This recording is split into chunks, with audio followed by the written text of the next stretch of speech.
The Section 8A Boys Basketball Championship game on the KROX live stream is being brought to you by Crookston United Insurance, Riverview Health, Crookston Hardware Hank, United Valley Bank, Grove Mechanical, Home of Economy, Leech Lake Tribal College, the Benedictine Living Community of Crookston, Hugo's Family Marketplace, Crookson and Foston Eye Clinics, CHS Egg Services, Crookston Valley Cooperative, Coldwell Banker, Forks Real Estate, Vilvano, All True, R.J. Zavril and Sons, Happy Joe's Pizza and Ice Cream Parlor, North Dakota Eye Clinic, Leisureland RV, Bonish Real Estate, and Norman Family Funeral Home. Are you an enthusiastic sports fan? Want to have fun and get in on the action? Heck, yes. That'd be awesome. Have great attention to detail? Want to stay active? Definitely. Want to give back to the student athletes in your community? Obviously, yes. Then you'd make an excellent high school sports official. We need more officials in Minnesota, because with no high school officials, there are no high school sports. Sign up today at highschoolofficials.com.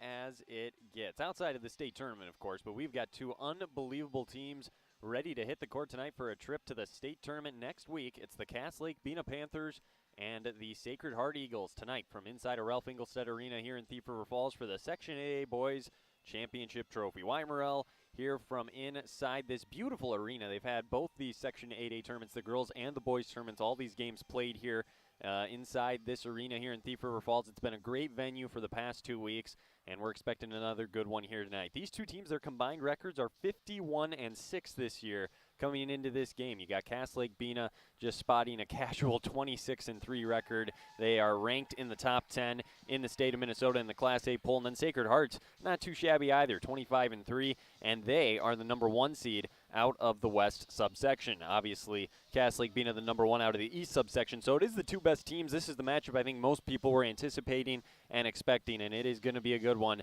as both teams have taken the floor, starting their warm-ups. We did have a chance to talk with both head coaches here in the pregame show here a little bit earlier on, so you'll hear from both of them. Try and get you a draft scoreboard update, and we'll continue to work our way towards the opening tip. We should be tipping off at 7 p.m. sharply tonight for this one, and it should be, I'll probably say it 100 times, a dandy. Just a great game. I mean, I've already said it about 5 times here in the first 2 minutes, but it's going to be a fun one, and we're looking forward to it. We'll take our first break. When we come back, we will hear from the Cass Lake-Bena head coach, Alvin Wind, so we got a chance to talk with him, playing in this kind of a moment and how he keeps his team under composed, if you will, not under pressure, anything like that, just playing their game. So we'll talk with him here in a little bit. And then, of course, we talked with the Sacred Heart head coach, Destry Sturkle. We'll get his comments in a little bit as well. So we'll take a break. We'll come back with that interview with head coach Alvin Wynn from Cass Lake-Bena on this Friday night. It's the Section 8A Boys Championship here on KROX and the KROX live stream. We'll be back after this. Someone you can rely, who's always on your side. That's why there's Nationwide. That's why there's Nationwide. Nationwide is on your side.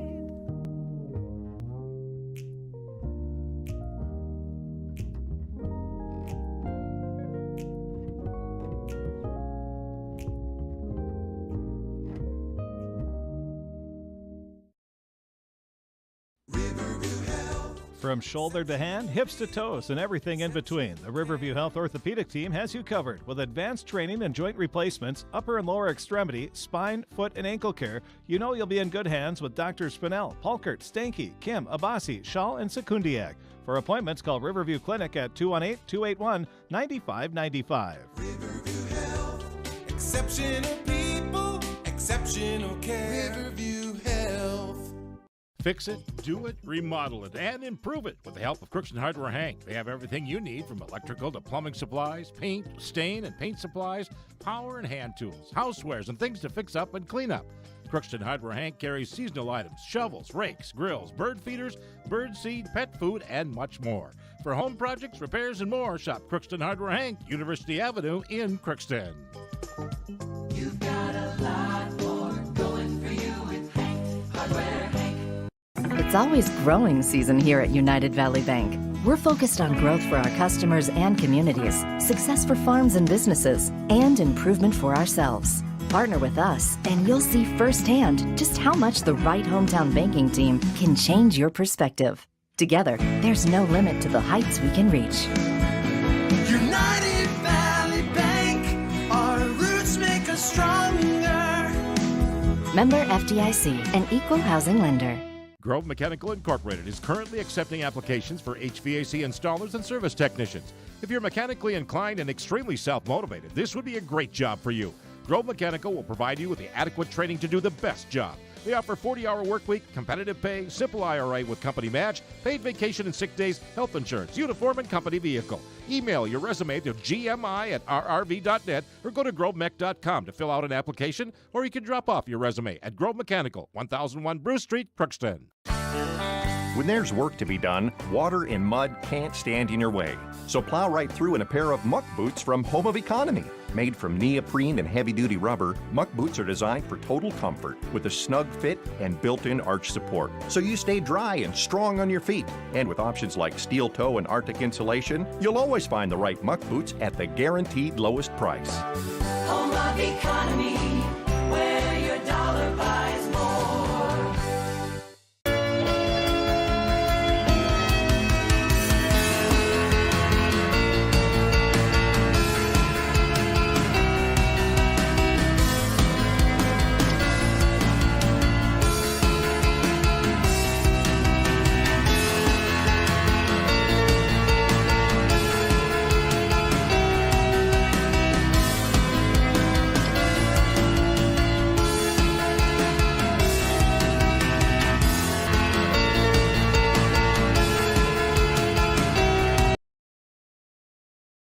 How do you make sure your guys come out tonight and play within themselves and don't get out of control? I think we stress that, and we've been doing that all season. There's a couple times, again, like I said, they got out of the game plan. Sometimes, like about 3 times this year, we went out of game plan and it hurt us. And each time that I stress that we stick with the game plan, play together, run our offenses, and play good defense. We do fine. Now, Sacred Heart is a balanced team, but they certainly are led by a couple of their big guys in Kobe and Sam. They both do a great job scoring the ball. How big of a focus is that going to be on trying to slow them down and make other guys from them beat you tonight? I think we're going to play good. We're going to play on their hip and play defense with their shooters. Going to be their point guard, 35. I believe 10, which was a good shooter, and we're going to stay on them as best we can, and then. Then we'll have the other 2 guys take care of more likely they're the bigs underneath. And we'll see where we go from there. I think big thing is if we get up and down the court, if they can, if they want to play that way too, I think that we'll try different things. We'll see what they do and see what they don't want to do, what they struggle with, and whatever we're struggling with, then we'll just adjust to it. Well, good luck tonight. Thanks, Coach. Okay, thank you. That was the head coach of Cass Lake-Bena, Alvin Wynn. We appreciate his time here on the Riverview Health pregame show. And, I think he said a lot of what both coaches are thinking coming into this one. It's a little bit of a chess game early on, see what each team wants to do, make adjustments from there. There's certainly a lot of star power for both these teams on the court today, so we're expecting a fast-paced game, I would assume.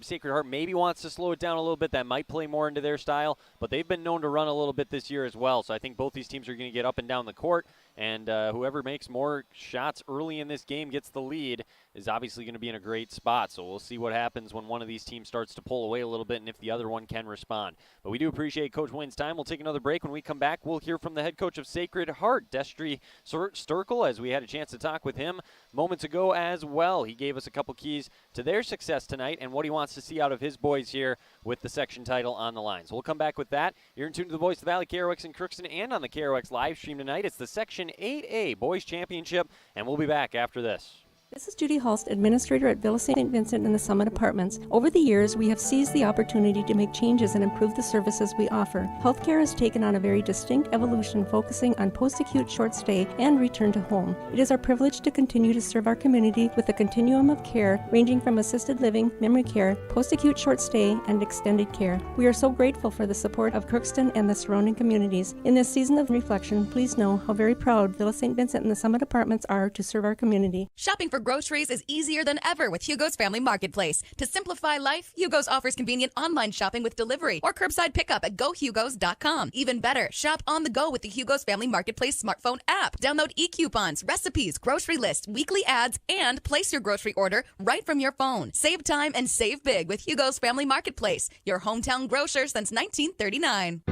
You're gonna find more low prices, more great stuff when you go to Hugo's. The Crookson Eye Clinic is your hometown eye clinic. Whether you have cataracts, glaucoma, macular degeneration, or perfect vision, it's important to have your eyes evaluated to keep them healthy. To help you with your busy schedule, the Crookson office now has extended hours on Tuesdays and Wednesdays.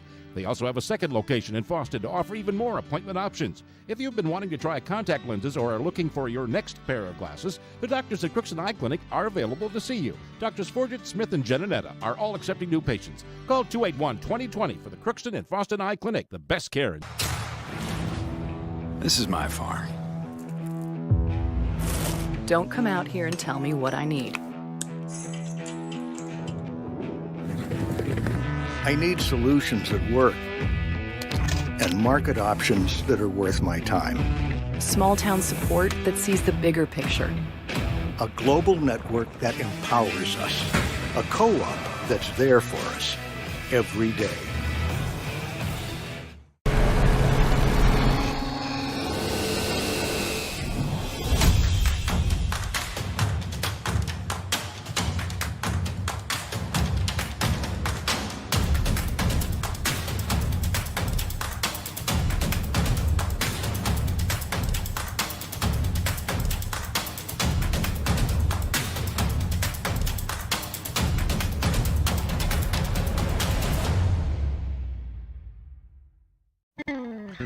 Crookson Valley Cooperative would like to thank area growers for their patronage this year and wish you all a safe and prosperous harvest.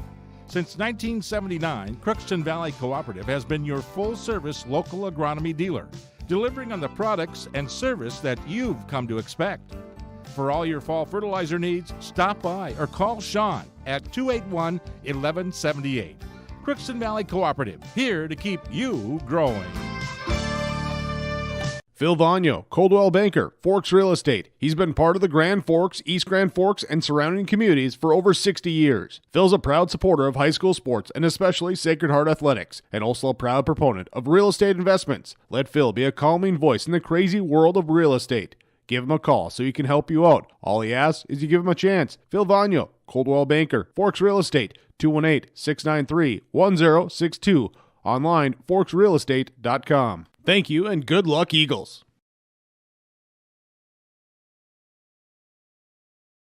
The Riverview Health pregame show now joined with Sacred Heart head coach Destry Sturkle. And coach, this is kind of what you've built the whole season up for, this moment, right? Section championship. How do you make sure the boys come out and just stay calm and play their game?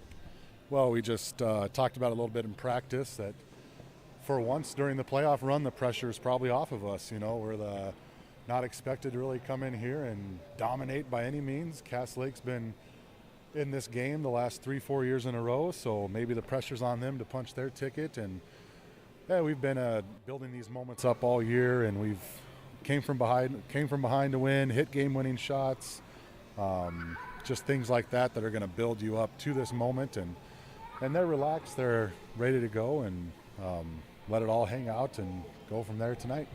You had a few different guys step up last time out when you needed them to. Specifically, Josiah and Ethan were able to knock down quite a few shots last time out. How important do you think it is for all of those guys to play well tonight?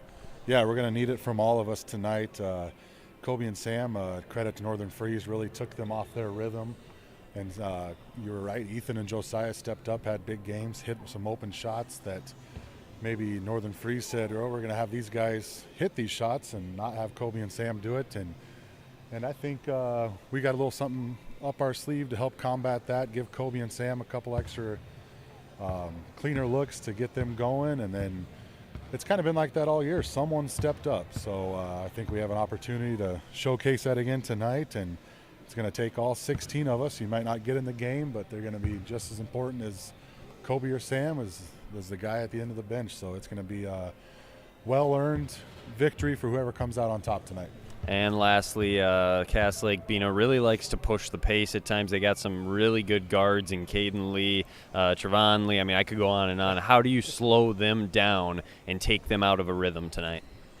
Well, we got to just, stop the ball in transition. We got to rebound, and we can't give them second looks, and we can't give them just, quick layups in transition. So one big way is we got to shoot well from the field. We can't go shoot 35%, 20% and expect to win this game. We got to hit some shots, and then we got to find the ball on the transition, stop the ball, and maybe force them into some tough shots, and then and see how it kind of unfolds from there. All right, best of luck tonight. Thanks, Coach. Thanks for the coverage.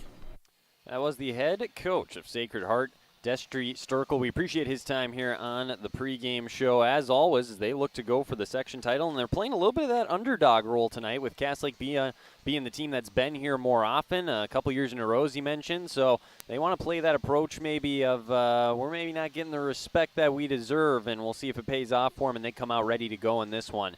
Both these teams, though, excellent squads, and it should be a great game. Bo Melby, my color guy tonight, he's sitting here to my left, going to be running the camera, doing all the dirty work behind the scenes, but I'm sure you got a few thoughts on this one as well. I mean, if the game's half as good as I've been hyping it up to, I think you're going to be pretty happy. Oh, for sure. And yeah, you know what? Someone's got to do the dirty work around here. Someone's got to roll up their sleeves. Anyway. No, yes, it should be a great game from what we've been reading about and then and talking about for the past whole season, really, the past half season, really, where these teams have kind of stepped up and separated themselves to the top teams in each subsection. Really, I think it's going to come down to some who's going to come out first and be able to hit some shots and gain a lead. And I will be intrigued to see if a team can come back from behind. That's going to be the big step. I'm interested if it does get away from one of these teams early on, like you mentioned, Bo. Can the other one respond? And I think more so I'd be concerned for Sacred Heart. If they get down early in this game, I think that could be problematic. And like Coach Sturkle mentioned, don't give them layups in transition going to their end. They have to protect the basketball, make Cass Lake-Bena work for everything on that side of the court. So it should be an interesting one, and we're looking forward to it. We'll take another break. When we come back, we will have a Napa Crookson Welding Machine starting lineups update, and then we'll have one more break, and we'll have the opening tip around 7 o'clock here from Ralph Engelstad Arena. It's the Section 8A Boys Championship. We'll be back after this. Now more than ever, you want a provider you can trust. At All True, our providers know more than just your family history. They know your family.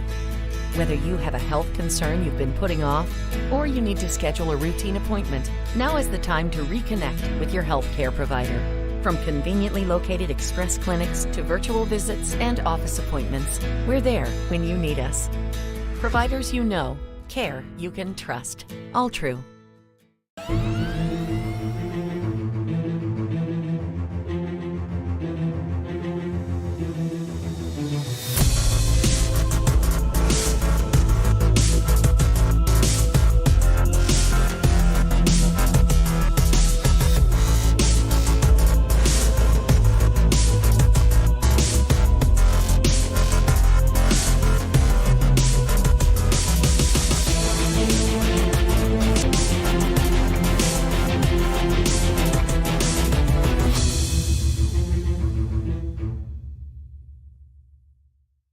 Happy Joe's in Crookston has some grand news. Our buffet is back. Come grab all your favorites, including our pizza, pasta, and breadsticks, plus more. Buffet is open 11 a.m. to 1:30 p.m. Monday through Friday. Happy Joe's, good times to be together. World-class eye care, yet local. North Dakota Eye Clinic is the area's most complete eye care provider, specializing in cataract surgery and LASIK to retain eye care and optical, all under one roof in our state-of-the-art clinic, located a half-mile south of the Alaris Center on 42nd Street South. The full-service eye care you need and the convenience you deserve. North Dakota Eye Clinic. We'll take care of you right here at home. It's time to get away, take the whole family. We hold the key, Leisureland RV. Travel trailers and motor homes. Or get a fifth wheel, a Jayco of your own. Keeping the family vacation. When it's time to have fun, we got what you need. Keeping the family vacations. We hold the key, Leisureland RV.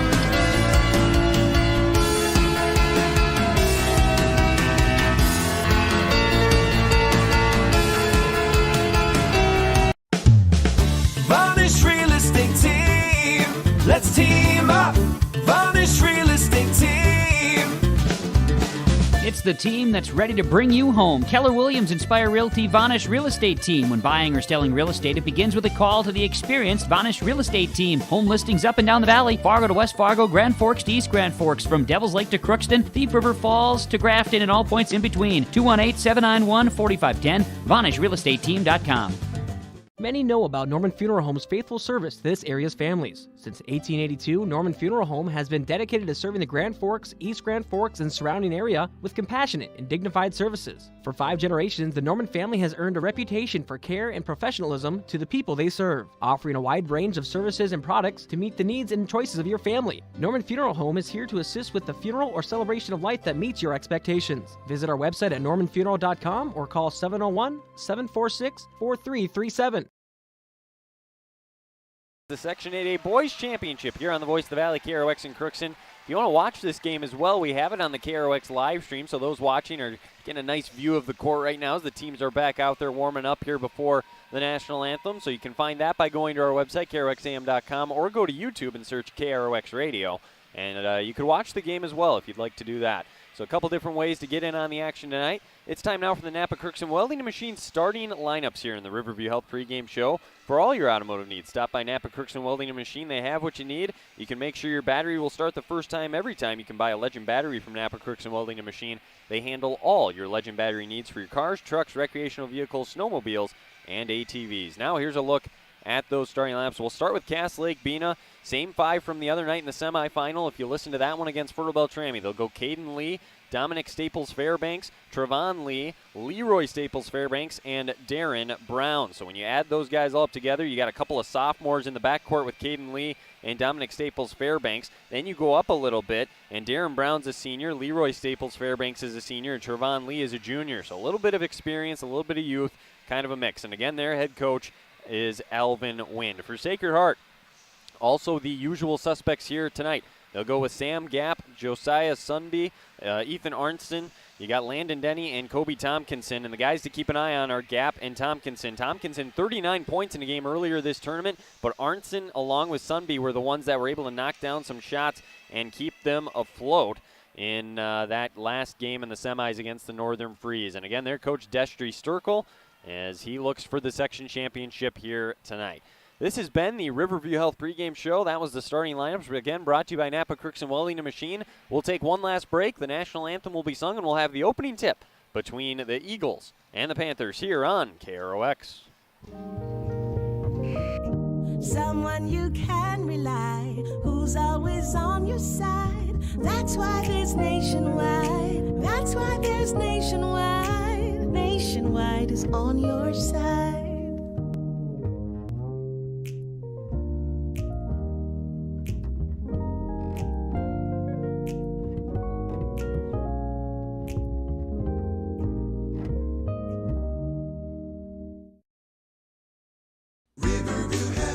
From shoulder to hand, hips to toes, and everything in between, the Riverview Health Orthopedic Team has you covered with advanced training and joint replacements, upper and lower extremity, spine, foot, and ankle care. You know you'll be in good hands with Drs. Spinell, Polkert, Stanky, Kim, Abasi, Schall, and Sekundiak. For appointments, call Riverview Clinic at 218-281-9595. Riverview Health. Exceptional people, exceptional care. Riverview Health.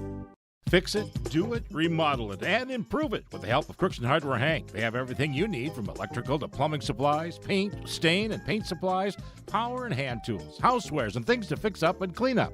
Crookson Hardware Hank carries seasonal items, shovels, rakes, grills, bird feeders, bird seed, pet food, and much more. For home projects, repairs, and more, shop Crookson Hardware Hank, University Avenue in Crookston.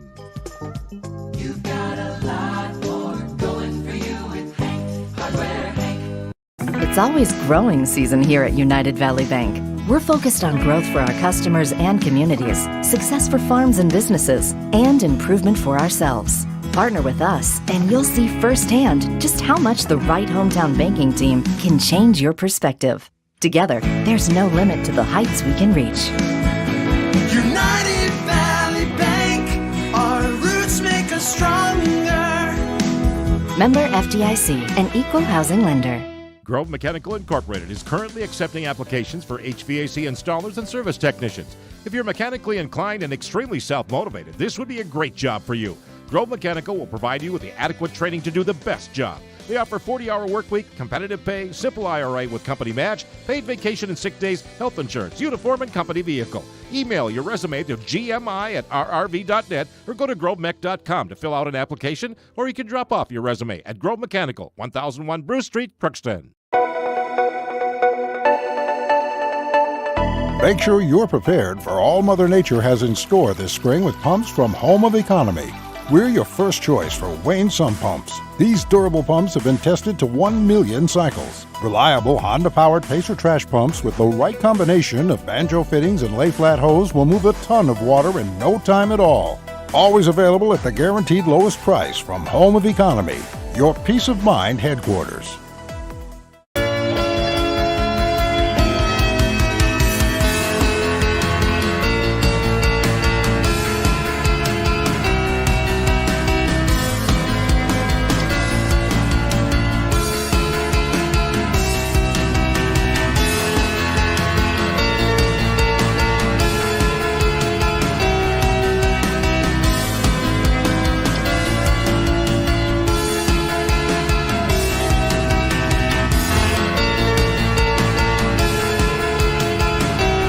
The Section 8A Boys Basketball Championship game on the KROX live stream is being brought to you by Crookston United Insurance, Riverview Health, Crookston Hardware Hank, United Valley Bank, Grove Mechanical, Home of Economy, Leech Lake Tribal College, the Benedictine Living Community of Crookston, Hugo's Family Marketplace, Crookston and Fosston Eye Clinics, CHS Egg Services, Crookston Valley Cooperative, Coldwell Banker, Forks Real Estate, Vilvano, All True, R.J. Zavril & Sons, Happy Joe's Pizza and Ice Cream Parlor, North Dakota Eye Clinic, Leisureland RV, Bonish Real Estate, and Norman Family Funeral Home. Are you an enthusiastic sports fan? Want to have fun and get in on the action? Heck yes, that'd be awesome. Have great attention to detail? Want to stay active? Definitely. Want to give back to the student athletes in your community? Obviously, yes. Then you'd make an excellent high school sports official. We need more officials in Minnesota because with no high school officials, there are no high school sports. Sign up today at highschoolofficials.com. Falls. The top two teams in Section 8A getting ready to do battle. The national anthems have been sung. These two teams are lined up and ready to go as the PA announcer will give the starting lineups out.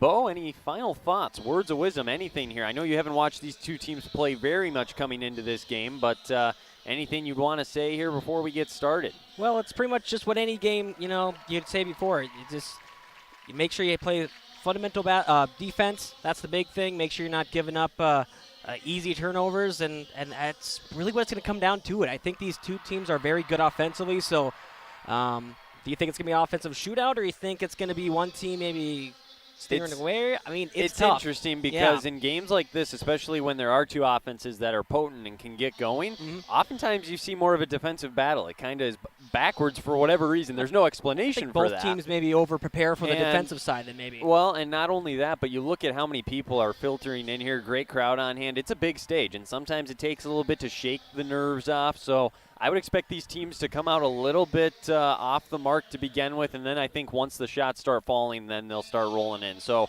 nothing crazy, but I do expect these offenses to be a problem and get going throughout the night. Yeah, and you mentioned the fans, and really for Cass Lake-Bena, give them credit. There's a pretty good crowd down below us, and that's including state, the girls down in state. Yeah, I know. So, I mean, they got to have some crowds, down there. All things considered, they had to divide it up a little bit. You go down to the cities, you go up to Thief River Falls, you just got to figure it out. But got to do what you got to do. But, yeah, I was going to say, I mean, the people watching the KRX live stream right now, you can see a little bit of what's across from us here on the screen, and decent crowd here for Sacred Heart, to say the least, and we can say it's pretty much just as full right below us. I know you can't see it, but they have packed this place out, so it should be a lot of fun. Cass Lake-Bena, they just had their starting lineups announced. They're in those white uniforms for those watching on the live stream. They're going to go right to left across your screen and your radio dial here in the first half. Sacred Heart, they've got their black uniforms and shorts on. They're going to go left to right, and obviously, well, it's win or go home. And these kids have put a lot on the line. They call it March Madness for a reason. You just never know what's going to happen, Bo. Somebody's going to make a memory tonight, though, that's going to last a lifetime. Well, actually, I think both teams are going to make a memory that's going to last a lifetime. What do you want it to be? Yeah, exactly. That's what it is. Absolutely. Honestly, the team that wins, they probably won't remember this as much. they're going to remember those state games. A team that loses, it's especially the seniors, it's gonna stick around with you for quite some time. But either way, I mean, just to be on the stage, though, to have this opportunity is great. Each team has some experienced leaders. Sam Gapp, we mentioned the ones for the Panthers, but Sam Gapp and Kobe Tompkinson, both seniors for Sacred Heart. So a couple of seniors in the starting lineup for both of these teams. We'll see how big of a role each of them play early in this one. It's going to be Denny and Brown taking the opening tip. The officials look to be ready. The crowd is on their feet. And here we go for a trip to the state tournament next week. It's the Sacred Heart Eagles. It's the Cass Lake-Bena Panthers from Ralph Engelstead Arena on this Friday night. We build to the moment, and let's play some basketball as the officials are ready. Cass Lake-Bena wins the tip, and we are underway in what we like to call a blockbuster matchup here tonight. So a little bit of zone early on for Sacred Heart, coming out and surprising Cass Lake-Bena, a little 1-1-3 matchup zone. Fairbanks gets inside. Dominic Fairbanks will pull up jumper. It's good. Quick start for him. He was hot in their semifinal match, had 17 first half points. And that is not the start you want if you're Sacred Heart. Now they got to handle this pressure. Caden Lee plays the front of that zone so well. They get it up. This is Sunby playing the point guard position. He stepped up big the last time out for him. They work it around a gap here on the right wing. He can let that fly, decides not to. A little pick and roll action with Denny. Picks up his dribble here. The double comes, gets it off. 17-12 to go, 2-0 here, Cass Lake-Bena. Tompkinson. He can also shoot from down there, but a good closeout from Fairbanks prevented it. Gap, he's not shy. It's a little too strong, and that rebound comes out to Fairbanks. We'll head the other way. Maybe a little bit of adrenaline there for Gap as he shot that one well long. Here's Lee. He's a 1,000-point scorer, and he's just a sophomore. The no-look pass, and the bunny missed down low by Trevon Lee, and Landon Denny has the miss. They get away with one there. That's one I think Lee would like to have back. A beautiful pass there, just couldn't finish, and Sacred Heart coming back the other way here. Arntzen here with it on the wing. He had 16 points. That was a game high in their semifinal match. He's working on Fairbanks, gets to the baseline, but ran out of real estate and threw it away. I think you like him attacking there, Bo. You just got to make sure you don't jump in the air, though, when you go to make that pass. Yeah, well, I mean, give him credit, too. He went down to a knee. He kind of lost his balance, was able to maintain the dribble and continue to drive. But, just kind of ran out of real estate. Cass Lake-Bena closed out on him, and he ran out of time before he noticed that and could pass it out. And the good news about that turnover, it was a dead ball turnover, so it didn't allow the Panthers to go in transition. But you still want to take care of the ball. Brown, shot fakes on the three. He can let that fly, though. They work it to the baseline. Leroy Staples Fairbanks, a little pull-up. It's a little short. Offensive rebound inside, though, as that was Dominic Fairbanks. Going to have to box out if you're the Eagles as well. You don't want to give up second chances to this Panther squad. Caden Lee breaking his man down. Another nice find. They work it into the corner. Trevon Lee passed on the shot. Tipped there by Arntzen, and it's a steal. Landon Denny comes up with it. Back comes Sunby the other way. In transition, he'll stop on the wing. They drop it to the corner. Arntzen for three. It was open, but it's off the front rim. No good. Tipped around, and the Panthers have the rebound. So Sacred Heart still scoreless. A little over 2 minutes and change into this game. And Caden Lee called for a carry. You don't see that very often, but they will call it occasionally when he goes into his hesitation there. They say he held on to the ball just long enough to warrant the carry call. Well, that's a big stop for Sacred Heart, as you mentioned, missing the first two shots. And I think you said it best the first time. A little adrenaline, I think. Yep. It looks like they're a little strong, a little off. So hopefully calm things down, and getting some defensive stops kind of helps those nerves, too. That way it's not getting away from you. Sunby with it here. He sets up the offense near the half-court logo. Maybe get Tompkinson a look here at some point as well. He's yet to take a shot so far in this one. They skip one over to the left side of the court. Here's an entry pass down low to Denny. Working on Brown. A nice spin move off the glass and in for two. Landon Denny using his size down low. He could be an X factor tonight in the paint. He's got great size, and if he can put a move like that together consistently, that will be a problem for Cass Lake-Bena. 2-2 game, 15 minutes to go. This zone is giving the Panthers some fits early on, but more importantly, slowing them down. They're not able to play fast when you play this matchup zone. Lee with a shot fake, gets it over to Fairbanks. Spot up three on the way. It's down, and a big shot there for the big man, Leroy Staples Fairbanks, who is comfortable stepping out and taking that three. Oh, that shot definitely shows he's comfortable. That was a beautiful shot. And we get a foul now on Cass Lake-Bena. That'll be their team's first here. 14:39 to go. With their aggressive style, you do see that from time to time. They're okay picking up a few fouls here and there, just as long as they don't get into too much of a foul trouble situation. So 5-2 Cass Lake-Bena. Landon Denny's got the only bucket here for Sacred Heart. On the right wing, there's a nice back cut. Tompkinson to the rim. That's going to be goaltending as it hit the backboard. Caden Lee with an impressive block, but it's not going to matter. 2 points there for Kobe Tompkinson. Got some vertical there. Wow. They got some athletes down there, I will say that. To say the least, that was impressive. You don't see a whole lot of goaltending in high school. So 5-4 Cass Lake-Bena. Nice pass by Gap. He'll get the assist. Back to Fairbanks here. Fairbanks can knock down that 3, and I'm talking about Leroy Staples Fairbanks, not Dominic Fairbanks. That's going to be a problem for for Sacred Heart, excuse me.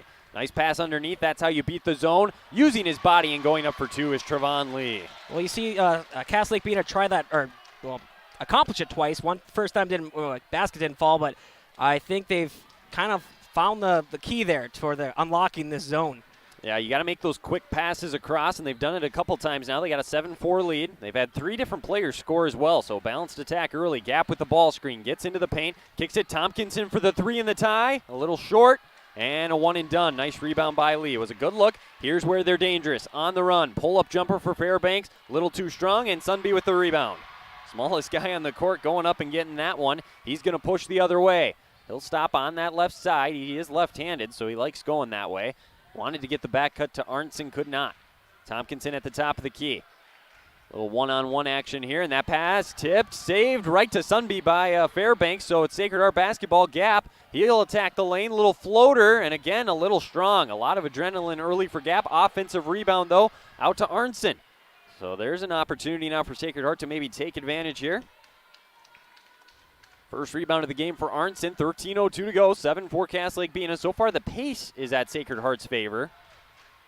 They have not been able to get going offensively. They run some screen action there in the middle. Tompkinson gets it off the dribble, tough fadeaway 2, it's off the mark. And that's one where, tough shot, he's your best shooter, best scorer overall, but there's no shot clock in high school. You don't have to worry about maybe moving it around a little bit longer. Not even thinking about this one and knocking it down is Fairbanks, his second triple. Leroy Staples Fairbanks taking on the show early on. Well, as you mentioned, no hesitation there. That was a catch and release shot and thing of beauty there.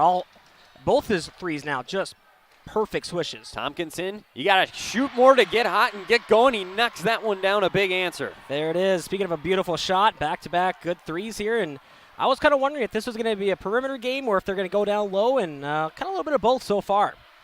And the offense is maybe starting to get a little bit of a rhythm. The Sacred Heart student section fans trying to get loud. 10-7 Cass Lake. Lee pull-up 3 off the dribble. Too strong. Up is Brown with the rebound. Second chance. He lost it as Denny was fighting for it, and we're going to get a jump ball. Possession arrow will go back to the Eagles. Yeah, he took a dribble there to maybe feel like attacking, but he probably should have just looked for a pass initially and try to get that out. So fortunate favor for the Eagles there, and they'll take possession, and the possession arrow flips the other way.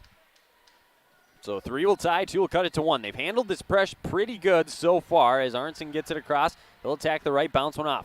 Sunby, he was a big storyline in their semifinal game. He's yet to take a shot today, but speaking of which, he knocks it down, plus the foul. A chance for the rare 4-point play. He's fired up, and why shouldn't he be? What a shot from the sophomore. A 4-point play to take the lead, too. That is huge.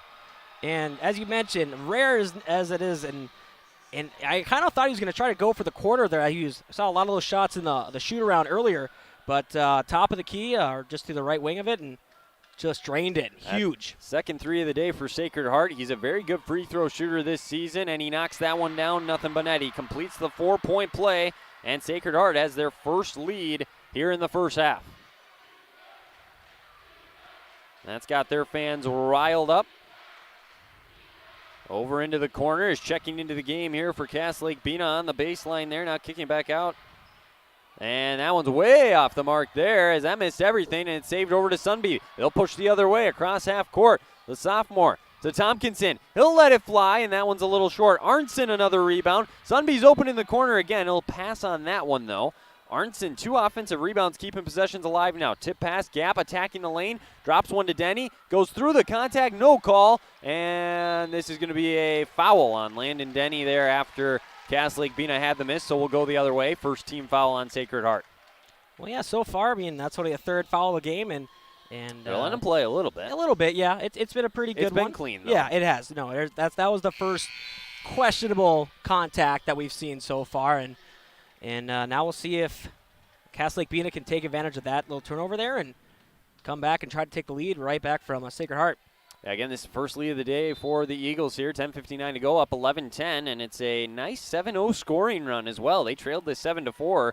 Tompkinson and Sunby, though, knocking down triples, getting them right back in this game and actually taking the lead. Caden Lee, he's yet to score. He'll try here on a pull-up J, off the mark. He's an elite talent, but he has had a tough time getting going early. Landon Denny, his second rebound. Tompkinson on the right wing. Uses the ball screen. He's hounded there by Uratia, who just checked in for the Panthers.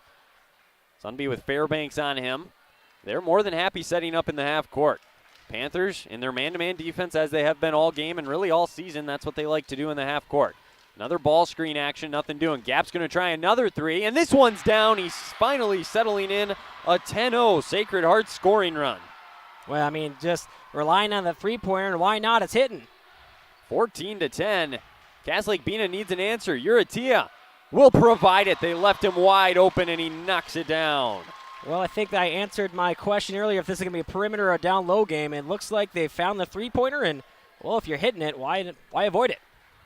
Uratia had 16 points off the bench in the semifinal game. He can stroke it. Sunby will shot fake that one. Gap tacking to the middle, goes through the defense, slicing and probing in the lane, gets it to drop. A quick answer back, 16-13 Sacred Heart. 5 straight for Sam Gap with 9:38 to go. Setting up in the half court is Lee. 4 different starters have now scored for the Eagles in this first half. That's what Coach Sturkle mentioned in the pregame show. Everyone's got to step up. Uratia for back-to-back threes, way off the mark, but right underneath, waiting for it, was Fairbanks. So he says, don't mind if I do, lays it back up and in. He's got 8. Yeah, we've seen the offense is really starting to fire, and I don't know if that's just the defense is maybe slowing down, but either way, the scoring pace has picked up. Arnston will try a 3, and he gets it to go again. An assist for Sunby, his second. Arnston's on the board, and now all 5 starters have scored for Sacred Heart. 19-15 as they try to build this lead up even more. Uratia will kick it back out. We're under 9 minutes to go. Nice passing. That's how you beat the zone, but missing the layup, and now I believe over the back is Brown. Wow, he's going to want that one back. They've missed a couple layups now in this first half down low. Well, that's 4 points they've missed right there. It could be a tie game if they hit those easy layups. That's the thing. The passing's been so great. They're beating the zone with those quick passes, but they're hitting their long shots, missing the short ones, and it's going to come back to haunt them if they keep it up. Absolutely. So still within reach. I mean, it's by no means anybody's game. We mentioned, though, what would happen if a team got down? Sacred Heart got down. They've responded. Can Cass Lake-Bena do the same now? 8:44 to go in the opening half. 19-15. Eagles in front, and they have possession. Little spot up 3. Tompkinson's a little short. And I don't mind that shot, but nobody else touched the ball that possession. You wonder if you want to work it around. Transition 3. Lee can't get it to go as his cold night continues. Tompkinson with the miss. He'll come the other way and stop in the half court. Zavarol into the game now for the Eagles as well as he gets some minutes off the bench. Otherwise, it's the 4 starters with Arnson on the bench. Denny at the top of the key. Gap's going to let a 3 fly. Thought about it for a second. It's off the mark. Another tough shot there for Sacred Heart, and Coach Wynn wants a timeout. 8:10 to go. First timeout of the day for either of these teams. 30-second timeout, so we'll stay here. No need to rush away for just the sake of coming right back, Bo. But 19-15 here. What are you seeing so far from Sacred Heart that's allowed them to get this lead? Well, they're really slowing down the game, and that's what you mentioned earlier is that even that transition right there, they didn't see anything right away, and so they're realizing that, hey, you know what, nothing's going to be able to force it, so just slow it down, try to get something going, and it's working for them. Yeah. Well, and as we mentioned, everybody's stepping up. 4 guys, well, 5 have scored, but the 4 guys outside of Denny, who's their big post, have knocked down a 3. So everybody's shooting well from beyond the arc, and that's what you need. They need more of that balanced effort. As for Cass Lake-Bena, what do they need to do offensively? They've missed a couple of layups, so they've gotten good looks, but a guy like Caden Lee, he's still scoreless in this game. I think that's their big key right now. I mean, he's taken some shots as of late, and that's what you need to do. I know it's just you kind of miss some shots here. You don't want to get too much in your head, but at the same time, you got to take those shots, get the feel of the ball, and try to get something going because otherwise that's going to be a tough go of it the whole game. If you would have told me Caden Lee had 0 points almost 10 minutes in, I wouldn't have believed you. But they're only down 4 in a good spot. He is going to have to get going at some point, though. Seems like this first half has really flown by as well. We only got 8:10 left here in the first half. 19-15 Sacred Heart. Only 4 fouls in total in this half, so nobody in foul trouble. Well, and also there's been not a lot of unforced errors. That's the other thing, too. Well, there's one right there, though. Gap with the steal off the tip from Zavarol. Tompkinson pushing the other way. Attacks the rim on Lee. Missed the shot, though. Loose ball. Denny, it's out of bounds. It'll go back to Cass Lake-Bena. Missed opportunity there for Sacred Heart. Well, and give Cass Lake-Bena credit. They really had that good, I was going to say back check, a hockey term there, but getting back on too defense. Many hockey games. I know, right? It's they really get back on defense transitionally. They don't, hang their head on a bad pass. They get back there and they got down the lane to jam it up, and that's forced that missed shot.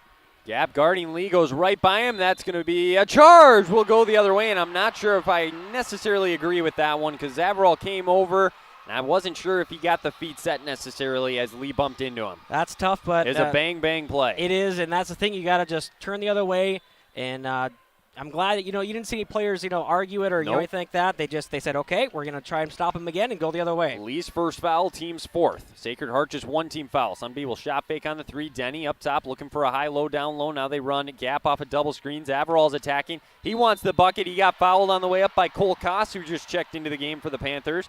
And Isaac Zavarol's going to go to the line to shoot two. Yeah, well, driving the lane there and just getting up that shot. I don't want to say forcing contact, but not being afraid of it. And that's the thing, so... getting to the line there. This second free throws we'll see for Sacred Heart. Sunby had the and one on the 4-point play, but other than that, first ones of the game, he knocks it down. Zavarol's on the board with 1 point. He's a 63% shooter this year at the free throw line. 2015, and if you go back to when this was 10-4 Cass Lake-Bena, we're on a 16-5 run here for Sacred Heart. So they've done a great job defensively. As much as we want to talk about their offense, they've really kept the Panthers at bay on that end of the floor. 2-for-2 trip for Zavarol as he knocks down both. Their largest lead here of the first half at 21-15. How do the Panthers respond? Yeah, and that's what we mentioned earlier. Sacred Heart, they responded, and Cass Lake-Bena is really just kind of spinning their wheels at the moment. Looking to attack there is Fairbanks. He's only got 2 points, so those two guards have combined for 2 points in this first half. Here's a guy with 8, though, and Leroy Staples Fairbanks. He's really had the hot hand. Hasn't shot in a while, though. Gap doing a great job on Caden Lee. Oh, the shake and bake. Little pull-up, but he missed it. $1 million move, a dime-cent finish. Denny with the rebound. Back we go. Gap will stop. A little behind the back, maybe a little too much. It's poked away, and in transition goes Fairbanks. And he'll hit it in. He goes around the rim a couple times and drops. Well, that's a big make for the Panthers right there. Not only kind of stopping this run a little bit, but also making a short layup. They've missed 3 at least so far in those short range, so that's a big make for them. Well, and they finally got back on the board in transition on a play like that, and now just dribbling it out of bounds. There was Gap. Again, trying to do too much. That's a couple of turnovers and a couple more subs coming in. Denny's going to get his first break, as is Gap. Sunby checks back in, as does Zach Martin. He had a big and one in their semifinal game. Doesn't do a lot of scoring, but does give Denny big breathers on the bench. So he's going to have a couple of important minutes here down low on Cole Koss. 6:26 to go, Section 8A Championship, Sacred Heart, Cass Lake-Bena, here on the Voice of the Valley, KROX in Crookson. It's a good one early. See if Caden Lee can get going here for the Panthers. Little skip pass there is a little wide, but Fairbanks controlled it. He'll spin and kick it back out. Either of those guys, really, Dominic Fairbanks and Caden Lee, can they get going here and provide some scoring? He attacks the little hang in the lane, too strong, and the frustrating half continues. Zavarol with the miss. We come back the other way. Sunby working to the left. He'll stop there. Zavarol doing a little bit of everything. A rebound, a steal, a couple of points. Good minutes off the bench here in this first half. It really has been everybody for Sacred Heart. On the right wing, Kobe Tompkinson, one of their leaders, the senior. He'll pass on the 3, attack Fairbanks, kick it out. Zavarol's there, Caden Lee on him. 5:38 to go. They work in the half court. 4-point lead here for Sacred Heart. On the left wing, the lefty Sunby, the sophomore, stops in the lane, had nowhere to go. Cass Lake-Bena shutting down all the cracks and openings here to the basket. Getting there is Tompkinson, lost it on the way up, but that should stay with Sacred Heart as it was knocked out of bounds. 5:22 remaining here. Arnson's going to check back in. Seemed like he was out for a while, but he's getting back in now. As for Cass Lake-Bena, that's number 11, which it looks like it is, Kinsley Whitebird. That is just a freshman who was checked in for Cass Lake-Bena. So Coach Wind really trying everything here, mixing it up. He doesn't get a lot of minutes. He didn't play in the first half in their semifinal game. This pass tipped out of bounds. It'll stay with Sacred Heart. So early minutes for Whitebird here in this game. And now Gap immediately in for Tompkinson. This will be his first break of the game. And Landon Denny's not far behind as he's going to check in for Martin. So it wasn't a very long stretch, but hey, he did his job. Got a breather in. And, honestly, give credit to Cass Lake-Bena. 2 stops right there. That's why it's still in the Eagles' end here. So Yeah, Eagles really can't get anything going right now. Give credit to the Panthers on that switching on the man defense for the pick and rolls. It's been very impressive. It's been 4 minutes since their last made field goal, which was an Arnson 3. Otherwise, they had the 2 free throws from Zavarol, but a little bit of a scoring drought as far as from the field goes. And again, Sunby just trying to do much. Lost his dribble there. He'll pass one over here. Rorick trying to attack. He'll drop one back off. I haven't shot the ball in a while here, too. No, I was going to say, we're under 5 minutes all of a sudden here, and Cass Lake-Bena hasn't touched it in the last minute and change. Gap trying the jumper. He won't force. Rorick trying to attack Sunby. He'll stop there. And, that's okay. No shot clock in high school, I guess. Why not use up some time if you can? But now they're getting hounded out near the half court and out on the perimeter. They got to go around them somehow. Good defense here by Fairbanks. The kick. Arnson's going to attack the lane. He'll go up and score. A strong move from Ethan Arnson. He's got 5 on the game and a big basket for the Eagles. Well, I think the Panthers finally just getting they got aggressive. They're sitting there like, come on, how haven't we got anything to, stop yet to make an unforced error? And that's almost backbreaking. Yeah, when you take that long and then you don't get a stop. Flare screen, Uratia, he's knocked down 1-3 today. He'll pass on that one. Fairbanks has 10 points, by the way. Leroy Staples Fairbanks, that's over half his team's points. Let's see if they get him a look here. They dribble around the perimeter. Caden Lee on the bench as of right now. You got to have somebody else step up. Flare screen, here comes the double up top. They run this every game. There's the look for Fairbanks, and it's off the mark. That's a set they go to when they need a bucket, but they did not get that one to drop. Sam Gap with the miss. Back comes Sacred Heart. Nice little spin by Sunby, the lefty. Do a little dribble handoff. Gap for 3. Oh, just off the mark. That would have brought the house down, and Landon Denny with the over the back. That's going to be the second foul on Sacred Heart, so they're nowhere near the bonus for Cass Lake-Bena. The Panthers have 5 team fouls. Rorick's going to take a seat on the bench. Tompkinson back in, as is Martin, because that's number 2 on Denny. So he does have both Sacred Heart's fouls, and I would guess we won't see him now until the second half. Yeah, I would assume so, especially up by 6 right now. 3.5 minutes left. Probably don't need to risk it. It's crazy. I think we're already this far into this first half. I was going to say, it's really flown by. Not many fouls. It's been at a great pace. It's been some fun basketball to watch. I think these teams started to settle in offensively, and then they lost it, and it's been tough to get it back. A little bit more of a lower scoring game than maybe anticipated. Little pick and roll, Koss rolling. They didn't get it to him. Little dribble handoff, Whitebird. And he pushed off. We're going the other way. Arnston drew the charge.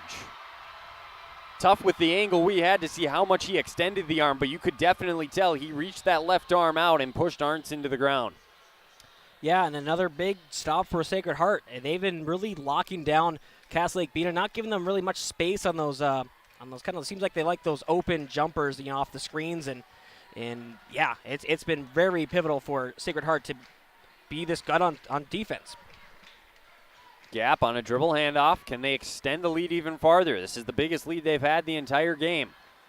Chance to build on it. 3 minutes to go in the first half. A very important 3-minute stretch for both of these teams that could shape this game. Arnson, he's going to the rim again. He'll stop this time and pull it back out. He's feeling himself in this first half. Sunby on the right wing.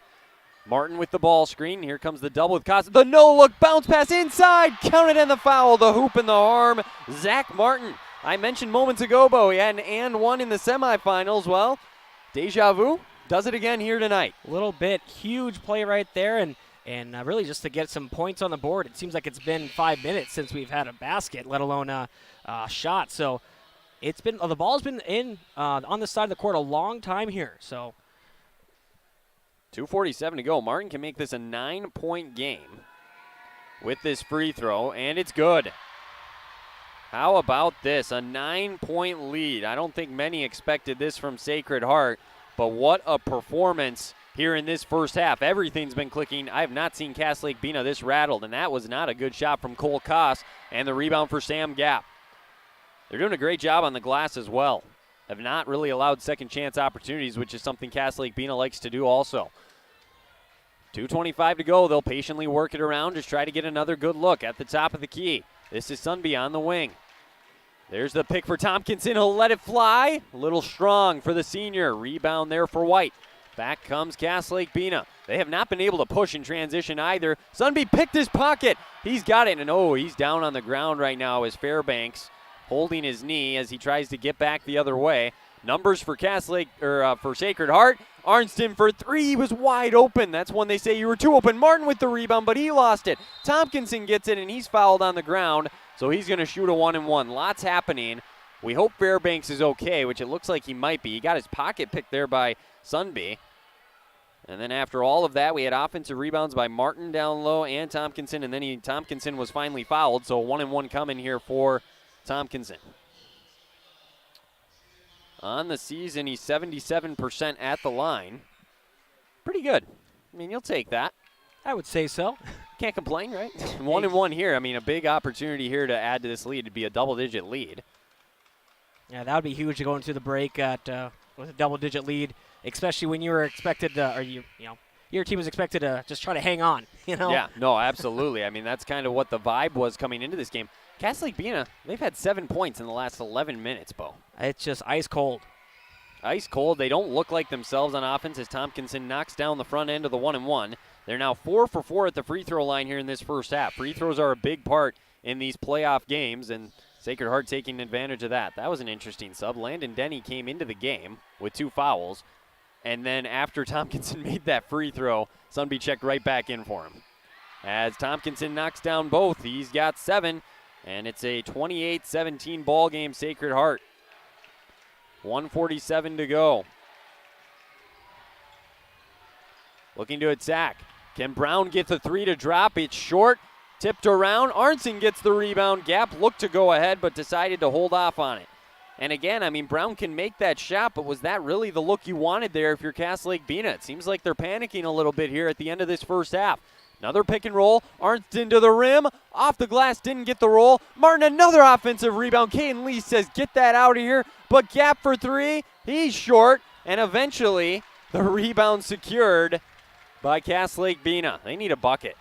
Big scoring drought here. They've had 2 points in the last 7 minutes. And now Lee is off the mark again. He is still scoreless. Gap stores up for his 3rd rebound. 1 minute to go. Sacred Heart in the half court. Tompkinson on the right wing. Dribble handoff to Arnson. Lee is on him, hounding him, and he'll get fouled. So Caden Lee, a bad foul, and I don't know if credit that to some frustration, just not being able to get going. And now he's putting Arnston at the free throw line, and on the season, he is a 72% shooter. He leads the team outside of Tompkinson, who was just there. Yeah, I was going to say this Sacred Heart team definitely is good at the line so far, and that trend continues. You almost jinxed it. Well, you got to say it eventually. They're in too big of a groove to be jinxed, I guess, right now. I honestly think so. I mean, this is, 7? This will be 7 or either way. What, are you at the line you're saying? Yeah. Oh, I got you. Yeah, no, I was sorry there. I dozed off for a second. 7 for 7 with that one. There it is. 7 for 7. It is a 9-0 run. And again, going back to that 10-4 Cass Lake-Bena lead, they've outscored them 26-7 the rest of the half. Dribble handoff, 40 seconds to go. They need a bucket here, something to build off of heading into the halftime break. Lee drops one off to Trevon Lee. Lee, pull-up jumper, left it short. Rebound for Rorick. He'll come back and try to push the other way. They can hold for one if they want. Tompkinson has it. That's what I would do personally, is try to hold for the last shot. Gap's looking to attack and had it picked away. Caden Lee looking for his first points, coast to coast, lays it in. Could not have picked a better time to finally get going with that layup. And they got to look to push now the other way. They got 3 seconds. Dribble handoff. Tompkinson is going to let it fly through the traffic way short, and we'll head into halftime at a 30-19 ball game. Sacred Heart in front in a beautiful spot at the halftime break. We'll break it all down here when we come back in the halftime show, give you a draft scoreboard update, and then second half action between the Panthers and the Eagles. You're in tune to the Voice of the Valley and on the KRX live stream. We'll be back with the halftime show here at the Section 8A Boys Basketball Championship after this. This is Judy Hulst, Administrator at Villa St. Vincent and the Summit Apartments. Over the years, we have seized the opportunity to make changes and improve the services we offer. Healthcare has taken on a very distinct evolution, focusing on post-acute short stay and return to home. It is our privilege to continue to serve our community with a continuum of care ranging from assisted living, memory care, post-acute short stay, and extended care. We are so grateful for the support of Crookston and the surrounding communities. In this season of reflection, please know how very proud Villa St. Vincent and the Summit Apartments are to serve our community. Shopping for groceries is easier than ever with Hugo's Family Marketplace. To simplify life, Hugo's offers convenient online shopping with delivery or curbside pickup at gohugos.com. Even better, shop on the go with the Hugo's Family Marketplace smartphone app. Download e-coupons, recipes, grocery lists, weekly ads, and place your grocery order right from your phone. Save time and save big with Hugo's Family Marketplace, your hometown grocer since 1939. You're gonna find more low prices, more great stuff when you go to Hugo's. The Crookson Eye Clinic is your hometown eye clinic. Whether you have cataracts, glaucoma, macular degeneration, or perfect vision, it's important to have your eyes evaluated to keep them healthy. To help you with your busy schedule, the Crookson office now has extended hours on Tuesdays and Wednesdays. They also have a second location in Fawsted to offer even more appointment options. If you've been wanting to try contact lenses or are looking for your next pair of glasses, the doctors at Crookson Eye Clinic are available to see you. Doctors Forget, Smith, and Genanetta are all accepting new patients. Call 281-2020 for the Crookson and Fawsted Eye Clinic, the best care in. This is my farm. Don't come out here and tell me what I need. I need solutions that work and market options that are worth my time. Small town support that sees the bigger picture. A global network that empowers us. A co-op that's there for us every day.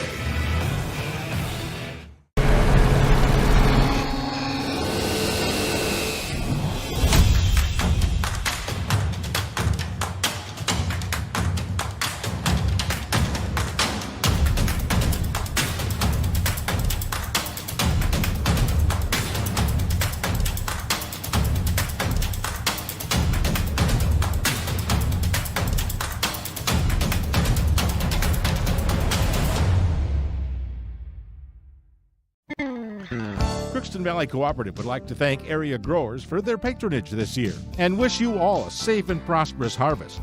Since 1979, Crookson Valley Cooperative has been your full-service local agronomy dealer, delivering on the products and service that you've come to expect. For all your fall fertilizer needs, stop by or call Sean at 281-1178. Crookson Valley Cooperative, here to keep you growing. Phil Vagno, Coldwell Banker, Forks Real Estate. He's been part of the Grand Forks, East Grand Forks, and surrounding communities for over 60 years. Phil's a proud supporter of high school sports and especially Sacred Heart Athletics, and also a proud proponent of real estate investments. Let Phil be a calming voice in the crazy world of real estate. Give him a call so he can help you out. All he asks is you give him a chance. Phil Vagno, Coldwell Banker, Forks Real Estate, 218-693-1062. Online, forksrealestate.com. Thank you, and good luck, Eagles. And welcome back here to Ralph Engelstead Arena here on the Voice of the Valley and the KROX live stream. It's the Section 8A Boys Basketball Championship here tonight with a trip on the line to the state tournament. And it's Sacred Heart 30, Cass Lake-Bena 19. Let's take a quick look at the stats from that opening half. And for Cass Lake-Bena, they were led by Leroy Staples Fairbanks. He had 10 points, and I don't know if he missed a shot, quite honestly, but just didn't get too many looks, so he was very effective. Then they had 3 points off the bench from Caden Uratia, then 2 points apiece from Caden Lee, Dominic Staples Fairbanks, and Trevon Lee. That got them to their 19. So guys like Dominic Fairbanks and Caden Lee, they got to get going in the second half. They were outscored in the last 12:35 of that first half, 26-9, and it would have been 26-7 if Caden Lee didn't get the steal and score right before the half. So Sacred Heart had everything working after the first 5 minutes of that half. They had a lot of different guys contribute there. 7 different players score in that opening half, and they were led first and foremost 7 apiece from Kobe Tompkinson and Ethan Arnson. You had 5 from Sam Gapp. You had 4 from Josiah Sunby, and then you had 2 apiece from Landon Denny, Isaac Zavarel, and Zach Martin. Actually, 3 from Martin. I apologize, as he converted the and 1. And they find themselves up 30-19. So that's a look at the first half stats. Again, Cass Lake-Bena on a big run there to end the half after a little bit of a slower start. Cass Lake-Bena is going to have to find a way to get going here in the second half early, I would assume, rather than later. You don't want to put too much pressure on yourself as this game continues to move on. Let's take a quick look at a draft scoreboard update brought to you by Draft Sports Bar and Grill in Crookson. Again, they got great food over there. I mean, Bo will attest to that, I'm sure. Great specials, deals. We always joke about needing to get over there. We may actually get some time soon enough here, so who knows? We might have to head over there, check out their specials. Friday night's rib night, so check that out from 5 p.m. to close, which we are obviously within that time frame right now. So head on over right off of Fisher Avenue. Lots of great food, deals, specials. They are temporarily closed on Mondays, but the other 6 days of the week, they are open daily at 11:30. Yeah, I don't think we're going to make it over there tonight. We won't tonight. I said soon enough, though. Oh, okay. The Twins fell in exhibition baseball today to the Braves 3-1. In college softball, UMC lost to Pace University 6-3. And then in girls basketball, the scores you may be interested in, well, Cass Lake-Bena, the girls team down at the state tournament, they're now 0-2 as they lost to Mount Iron Buell today 81-34. They had a tough tough draw down there, and they just didn't quite have things work their way in that tournament. The Class A championship will be Minneota and Hancock as they won their semifinals, and all those championships will take place tomorrow. In the Class AA Consolation Championship, Pequot Lakes defeated Montevideo 60-44. For all the scores, you can go to our website, krxam.com, click on sports. We'll take one last break. Second half action coming up next between Sacred Heart and Cass Lake-Bena. Now more than ever, you want a provider you can trust. At All True, our providers know more than just your family history. They know your family. Whether you have a health concern you've been putting off, or you need to schedule a routine appointment, now is the time to reconnect with your healthcare provider. From conveniently located express clinics to virtual visits and office appointments, we're there when you need us. Providers you know, care you can trust. All True.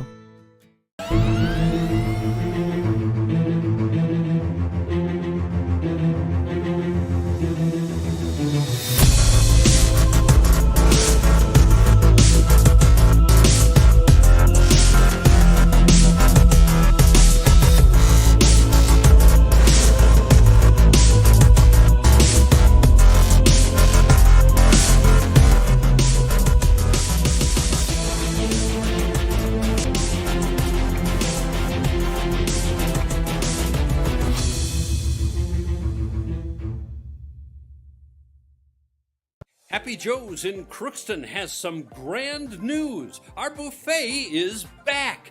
Come grab all your favorites, including our pizza, pasta, and breadsticks, plus more. Buffet is open 11 a.m. to 1:30 p.m. Monday through Friday. Happy Joe's, good times to be together. World-class eye care, yet local. North Dakota Eye Clinic is the area's most complete eye care provider, specializing in cataract surgery and LASIK to retain eye care and optical, all under one roof in our state-of-the-art clinic, located a half-mile south of the Alaris Center on 42nd Street South. The full-service eye care you need and the convenience you deserve. North Dakota Eye Clinic. We'll take care of you right here at home. It's time to get away, take the whole family. We hold the key, Leisureland RV. Travel trailers and motor homes. Or get a fifth wheel, a Jayco of your own. Keeping the family vacation. When it's time to have fun, we got what you need. Keeping the family vacations. We hold the key, Leisureland RV.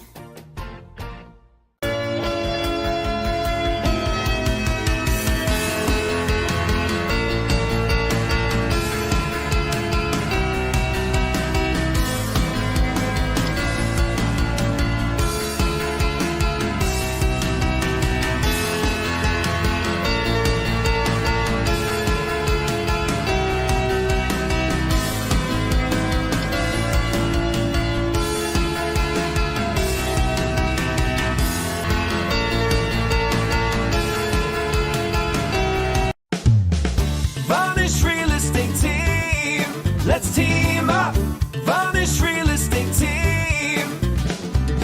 It's the team that's ready to bring you home. Keller Williams Inspire Realty Vanish Real Estate Team. When buying or selling real estate, it begins with a call to the experienced Vanish Real Estate Team. Home listings up and down the valley. Fargo to West Fargo, Grand Forks to East Grand Forks. From Devil's Lake to Crookston, Thief River Falls to Grafton, and all points in between. 218-791-4510. VanishRealEstateTeam.com. Many know about Norman Funeral Home's faithful service to this area's families. Since 1882, Norman Funeral Home has been dedicated to serving the Grand Forks, East Grand Forks, and surrounding area with compassionate and dignified services. For 5 generations, the Norman family has earned a reputation for care and professionalism to the people they serve, offering a wide range of services and products to meet the needs and choices of your family. Norman Funeral Home is here to assist with the funeral or celebration of life that meets your expectations. Visit our website at normanfuneral.com or call 701-746-4337. Caden Lee and Dominic Staples, Fairbanks, what a start. We mentioned, Bo, those two guys got to get going. Well, they have early on. Yeah, that's exactly what you needed if you're Cass Lake-Bena. And another steal. He might throw this one down. Nope, he'll say, I'll take the 2 points, not even risk it. Smart play on his part. And we're not even a minute in, and this is a 5-point game. A 6-0 run for the Panthers. Unbelievable. Well, I don't know what's said during halftime, but that definitely got a little spark in Cass Lake-Bena. Sacred Heart's really got to just kind of slow it down like they are right now and just find their game. Don't try to force anything right now. That first minute, 2 turnovers for Sacred Heart, 6-0 run for Cass Lake-Bena, and they say game on. And Lee almost had another one. Tompkinson gets it down low. He is blocked inside, and I think he knocked it out of bounds, so we'll go the other way. They're getting nothing easy down low. I mean, huge help defense down low there as they were aggressive trying to catch off that pass again. But again, they said they came back down, big block, and then, just unfortunate for Sacred Heart that it went right off them. You just got to calm down here if you're Sacred Heart. If you're Cass Lake-Bena, you could really tighten this thing up, get your crowd into it with a score here. Darren Brown with it on the right wing. Dribble handoff to Fairbanks. Him and Lee leading the charge here in the early part of the second half. Into the corner. Trying to overcome a 13-point deficit. It was 30-17, so they're actually on an 8-0 run going back to the first half. And again, a lot of it in transition off of steals. Fairbanks on the right wing, Sunby on him. Into the corner, Brown. Down low to Trevon Lee, back out. Brown for 3 and a 2-point game. Left it just short, tipped around, heading out of bounds, and it will go to Sacred Heart with 16:07 to go. Yeah, and I liked what Cass Lake-Bena did there. They slowed their offense down. They didn't just take off. It wasn't a one-pass catch and shoot. They really tried to look for it, because that's what I think they struggled in the last part of that first half there. It was they were kind of panicking. They were just trying to get something going, and they got a good look there. They did. It didn't drop, but you got to take that look if you're Coach Wynn. Exactly. You just got to start making it here as the game moves on. Tompkinson with Lee on him. What a matchup to watch there. The senior moving in on the sophomore goes to Denny. Gap was left wide open, but missed it. He was too open again. Loose ball. Sunby tracks it down. Gets it right back. The pump fake. 3 on the way. I was going to say it was going in, but he didn't. And now it's loose, tipped around, and eventually saved by Caden Lee. What an acrobatic play. Back comes the Panthers. Fairbanks working through 2, and now a reach and foul. I'm not sure if this is Gap or somebody. Coach Sturkle not happy. Well, and that's the thing. It's the fact that he was able to battle through those 2 players there to get that foul called. And that's the thing that, Sacred Heart really hasn't, obviously I think that's only their probably 4th foul, I think. I was going to say Denny's got 2, but other than that, nobody else in foul trouble. Yeah, so really, that's the thing. Sacred Heart's been playing a really clean game, and they really got to make sure they rely on that if they want to keep this game in their favor. They are scoreless here in the second half. And 5-second call as Caden Lee didn't put the ball on the ground. You don't see that one called very often. My goodness, a costly mistake there, and that kind of sums up how this game has gone for Cass Lake-Bena. But a big turnover, so both teams a little sloppy here in the last minute or so. Somebody will try to settle things down and get them going offensively. Gap on the right wing. Arnston can't break free. So Sunby gets it back. 15:05 to go. Denny coming up with that high ball screen. Sunby avoids it, goes right through Denny. Out to Gap, though. So they're okay. They reset. 5-point game, 30-25. Gap trying to move into the left. Could not get by Trevon Lee. Defense really tightening up for the Panthers. Tompkinson on the ball screen. He'll kick one over to Arnson. It almost looks like someone's, everybody I should say, is uncertain. They're looking around saying who's going to shoot, and Arnson had it knocked away. Fairbanks all over him as they are hounding the Eagles right now. Well, their help defense is phenomenal. I mean, any sort of screen Sacred Heart's trying to do, it doesn't matter. They either got a quick switch or they just, Cass Lake-Bena just fight through the screen too. I mean, give them credit. The defense has been huge so far. And that was a 50-50 call. They're going to say Caden Lee tipped it out of bounds. He can't believe it. It could have been off Tompkinson. It'll stay with the Eagles, though, as the Panthers fans, much to their dismay. I mean, that's a fair call. I mean, as a fan, you can boo that. That's not too bad. No, yeah. It was a bang-bang play, similar to that charge called on Lee in the first half. They just maybe feel like they've had a couple go against them now. Yeah, a little bit, but that's just the way a game goes. We're about 3 minutes now since the last bucket from either team, which is similar to how the first half started. The offense has struggled to get going, and in general, it's been a lower-scoring game tonight. Tompkinson off a dribble handoff. Goes to Sunby. He tries to get into the lane, kicks it back out. Patiently working their offense. Arnston to the rim. Shot fakes, goes back up with it and scores. Ethan Arnston down low is having quite the game inside. A big bucket for Sacred Heart. First one of the half, and they need to get something going if they want to hold on to this lead. Puts an end to an 8-0 run. 6-0 run in this half. 7-point lead at 32-25. Caden Lee with it. Gap on him. Arnston's now got a game-high 9 points for Sacred Heart. Attacking is Fairbanks. A lot of contact, and he's going to go to the line to shoot 2. Blocking foul here on Tompkinson. So, believe it or not, Bo, first trip to the free throw line today for Cass Lake-Bena. Well, that's the thing. Sacred Heart's fouls, they only had, I think, 4 by that point, and then they're all on the ground. Cass Lake-Bena really hasn't been driving to the net, and if they have, it hasn't been when against contact. If you can get to the free throw line like Sacred Heart has in this game, that's a big advantage in playoff basketball. And now a miss, too, there from Fairbanks. That's going to hurt. I mean, that's the thing. Sacred Heart's been perfect from the line right now. It'd be a tight game without those free throws. That is absolutely correct. They've taken advantage of their opportunities. Cass Lake-Bena hasn't had really any opportunities until this one. He splits the pair, so 32-26 and a Cass Lake-Bena timeout. So their second timeout taken. They should have 3 remaining here. 13:40 to go, and 30-second timeout will stay here. So what is the message in both these teams' huddles right now? I mean, what do you say with how this second half has started, I guess, for both teams? Well, I think Sacred Heart needs to really just kind of find themselves again. They really have struggled to get their offense going, and it's tough because Cass Lake-Bena, their defense has really stepped up.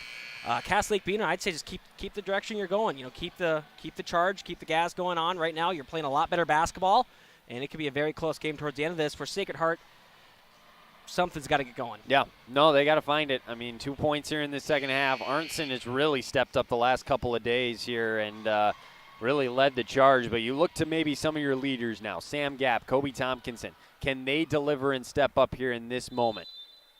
They're going to face that pressure again from Cass Lake-Bena like they have all night. It really hasn't affected them that much. Arnson will dribble it all the way up the court. And I'll drop one off to Sunby. See what Coach Sturkle drew up in the huddle there during the timeout. Sunby, it tipped away. It's deflected into the backcourt, so no backcourt violation. Arnson, full head of steam, stops. Thought about the 3, but now passes off. Probably a good decision on his part. Sam Gapp with the ball screen. Brown is on him on the hedge. A circus shot in the lane, and he got it to go. What a bucket from Sam Gapp. Yeah, great bucket. Great athleticism to maintain control of the ball there. And give credit to Cass Lake-Bena, too. Hands straight up. Don't force the foul. That could easily been a 3-point play. So back to an 8-point game. More time ticking off that clock. Cass Lake-Bena tries to make the comeback. Fairbanks knocks it down. He has been on from the start of this one. He's got 13 points. His first points here in the second half. Big-time score there. Huge, huge play right there. Is that the first 3 of the half? It is. Which, I mean, outside of him, they have not made a 3 today except for Uratia off the bench. So I would not have expected those 2 guys to be the only ones who have knocked down 3s for the Panthers tonight. Gapp, a lot of dribbling. Gets it out here to Arnson now with 12:24 to go. He spins in the lane. A lot of dribbling for him. Loose ball, and now a foul on Trevon Lee as he was diving for the ball. That's a tough one because it's a loose ball, but he did run into the Sacred Heart player, so I don't know. I mean, it looked like, it's a tough call. Yeah, it's tough because, he hit the ball with his hand, but the fact that his body can carry the momentum into the player, it's tough, but hey, that's the game. It's one, like you said, you could probably boo on if you're the fans. As Lee jumped the pass there from Sunby. 2-on-2 back the other way. Tries to gain control of it. Now goes to the baseline. Nice bounce pass inside. Brown lost it on the way up, but they're going to say Gapp got him on the arm. So this should be a shooting foul for Darren Brown. And another turnover.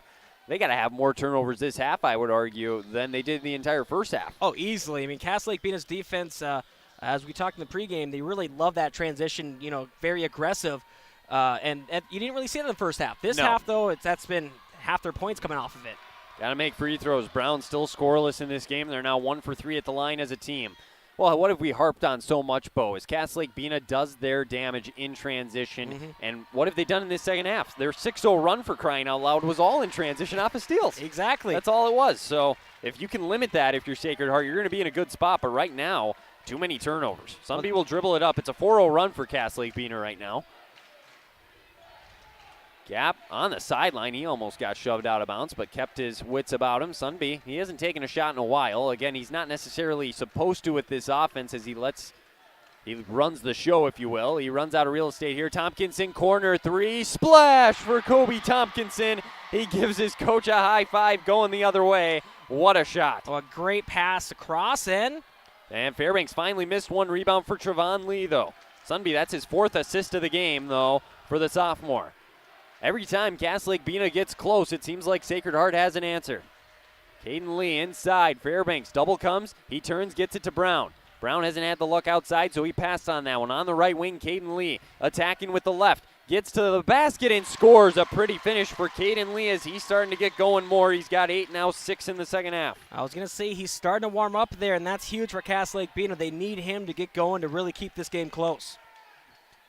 We go under 11 minutes to go. Tompkinson couldn't break free. Each possession more and more crucial here as we get closer and closer to that final stretch. Lee on Sunby.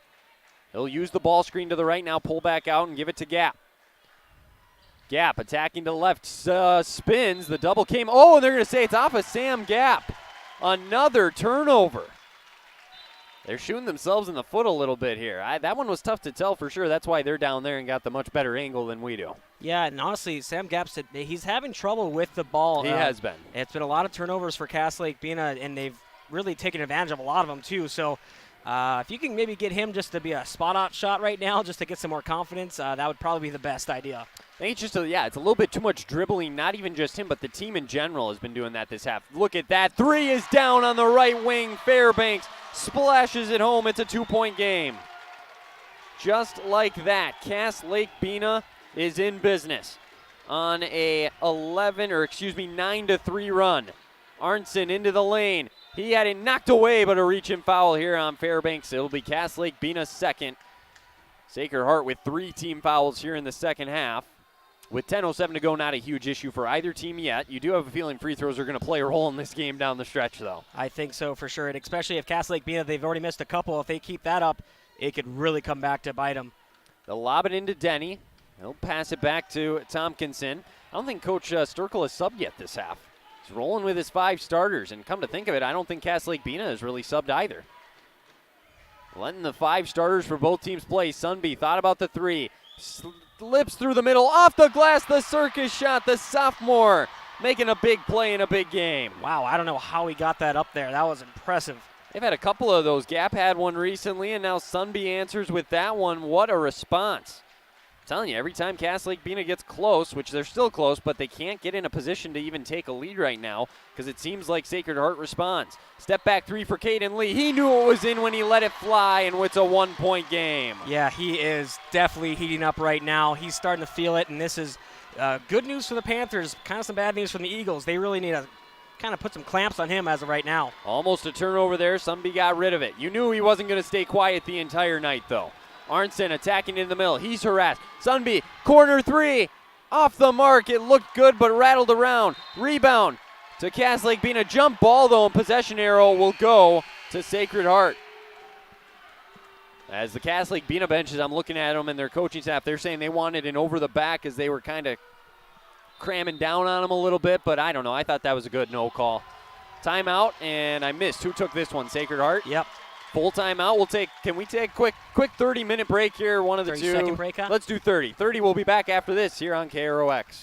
The Section 8A Boys Basketball Championship game on the KROX live stream is being brought to you by Crookston United Insurance, Riverview Health, Crookston Hardware Hank, United Valley Bank, Grove Mechanical, Home of Economy, Leech Lake Tribal College, the Benedictine Living Community of Crookston, Hugo's Family Marketplace, Crookston and Fosston Eye Clinics, CHS Egg Services, Crookston Valley Cooperative, Coldwell Banker, Forks Real Estate, Vilvano, All True, R.J. Zavril & Sons, Happy Joe's Pizza and Ice Cream Parlor, North Dakota Eye Clinic, Leisureland RV, Bonish Real Estate, and Norman Family Funeral Home.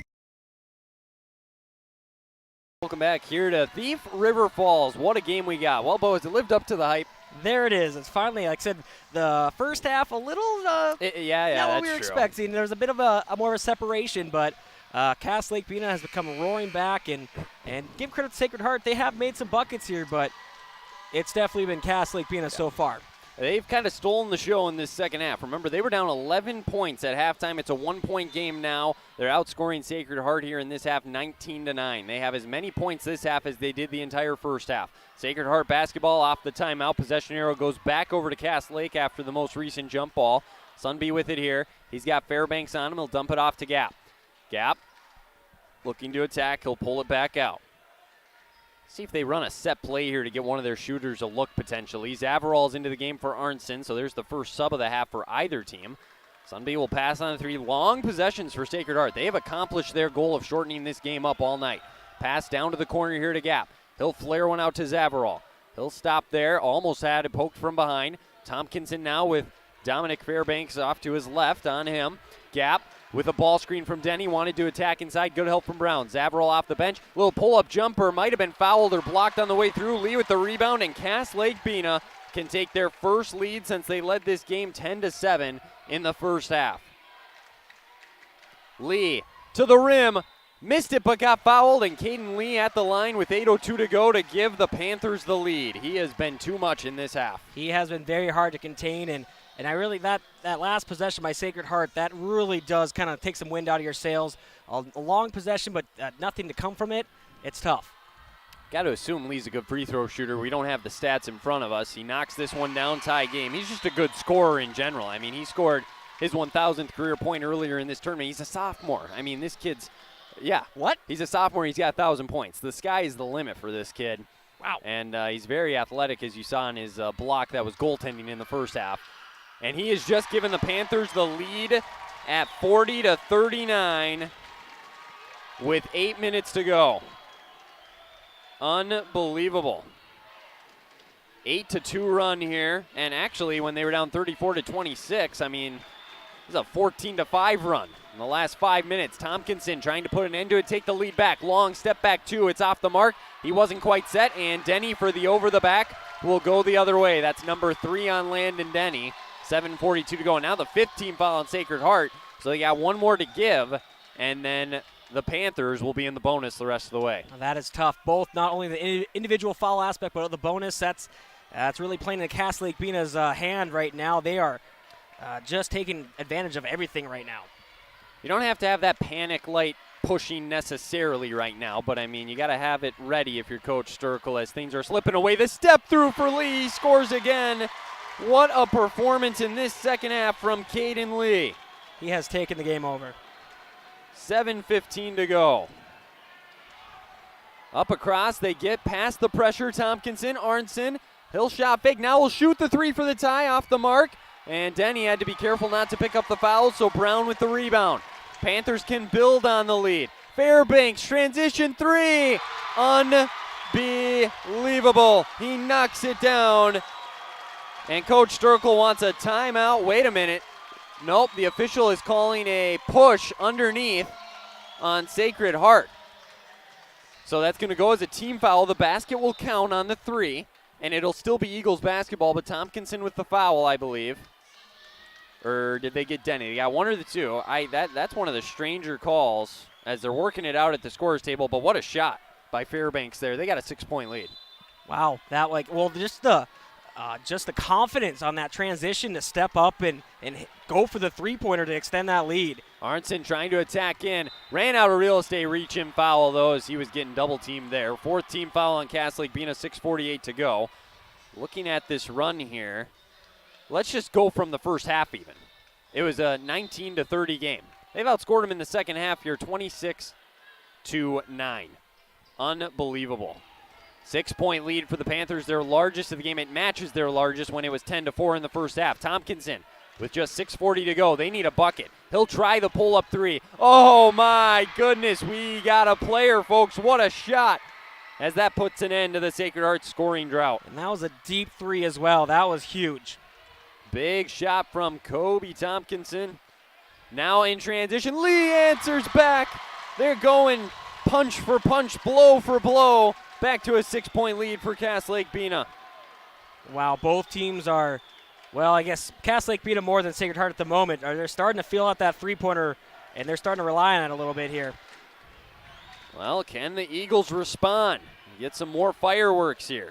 Caden Lee's been phenomenal. Tompkinson off the mark, gap offensive rebound. He tries to attack. He got bumped. He wasn't shooting, so he's not going to go to the line here. He'll get the rebound. For him, that is going to be number 4 in the game. Are they saying he was shooting? They're going to say he was shooting. I don't know how they made that call. I mean, it was his head was towards up the court. He was basically out of bounds. Yeah, he wasn't even near the basket. How did they make that call? A little skeptical on that one, but either way. Well, you know what they say, ball don't lie, and he knocks down the first, so I guess we're good. He gets that one to drop, 5-point game. Big free throws here for Gap, and he gets them both. Clutch there from the senior.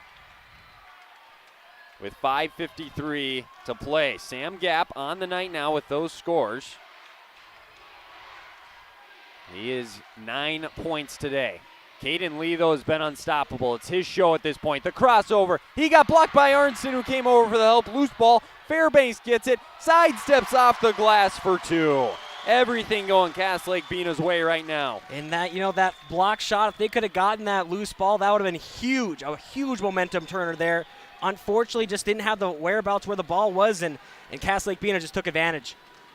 They move it around. Zach Martin in the game. He sets a screen. He rolls. Gap's going to the rim. Floater with the left. Rattles around. Does not drop. Martin the rebound. He's fouled and will go to the line to shoot, too. Zach Martin has not played much in this game, Bo.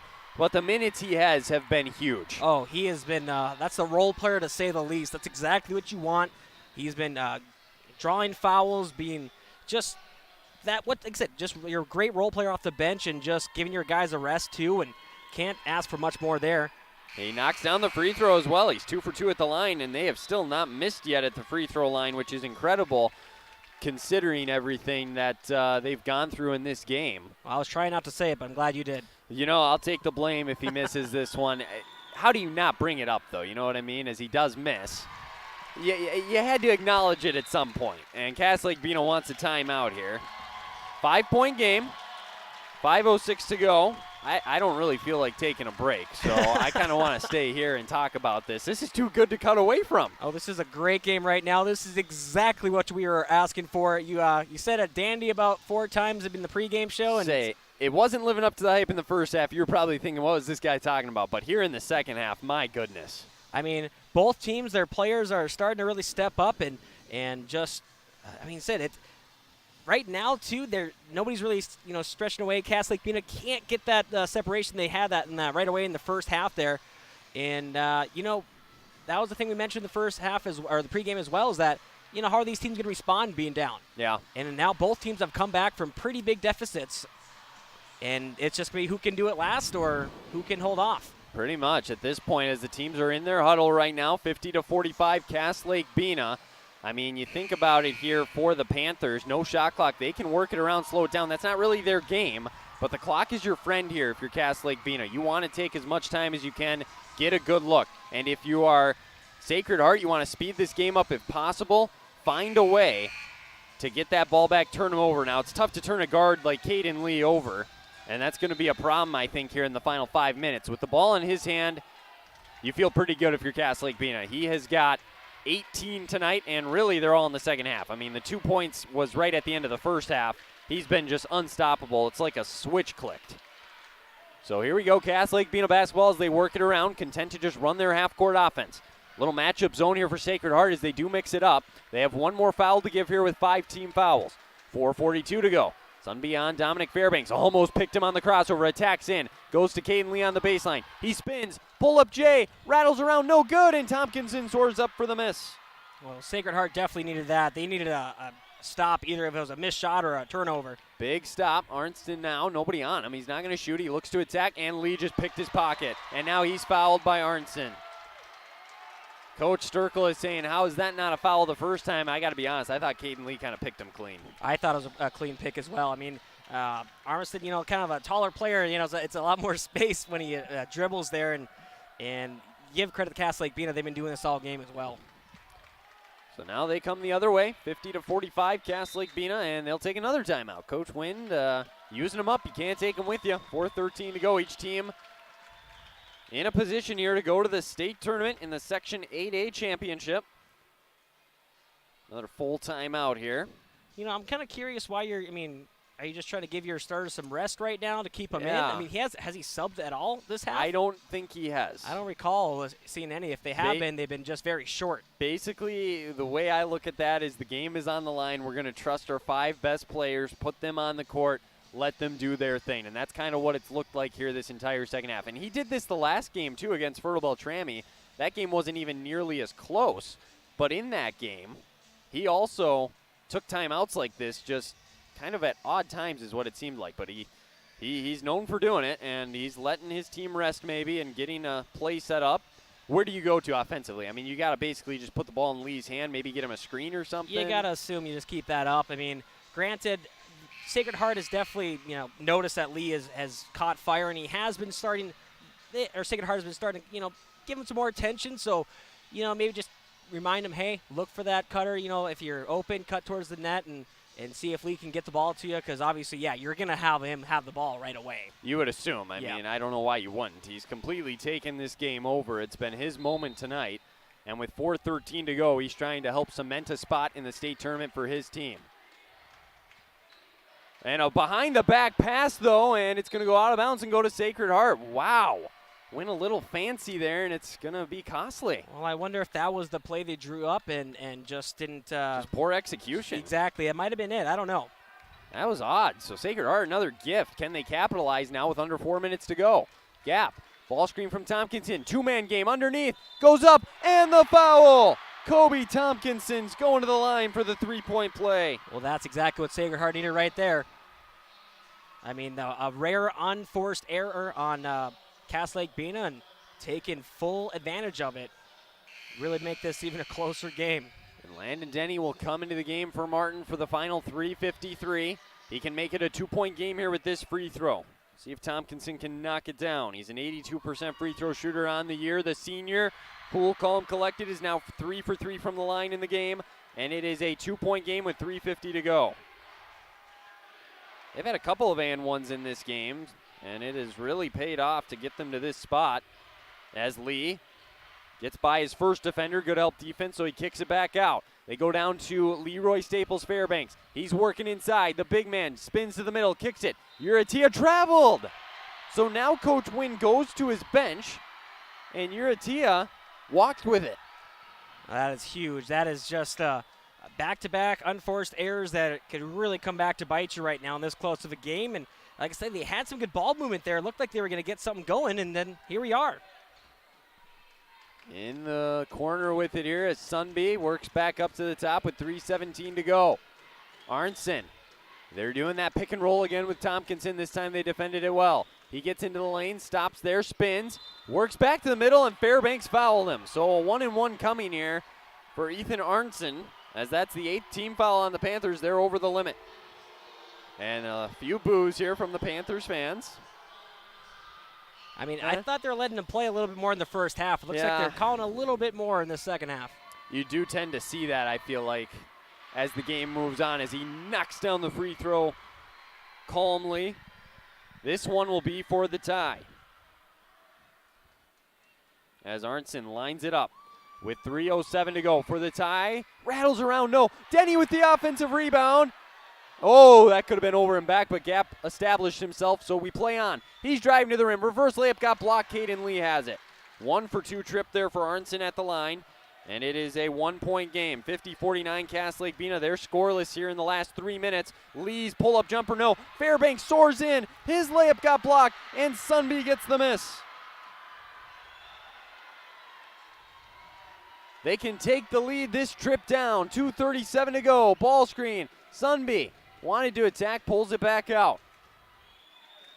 Arnson gets it to Denny. Oh, back cutting his gap to the rim. He scores! And the lead for Sacred Heart, 51-50. 2:20 to go. Sam Gap with the layup. Unbelievable inside. Lee couldn't get it to go. No foul. Coach Wind is looking around for something. Up ahead come the Eagles. They just need to take care of the ball. Arnson moves in, kicks it into the corner. 2:04 to play.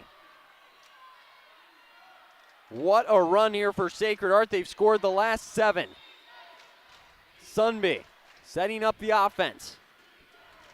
Got to think you got a pressure here if you're Cass Lake-Bena. Valuable time going off the clock here. Gap with Lee on him.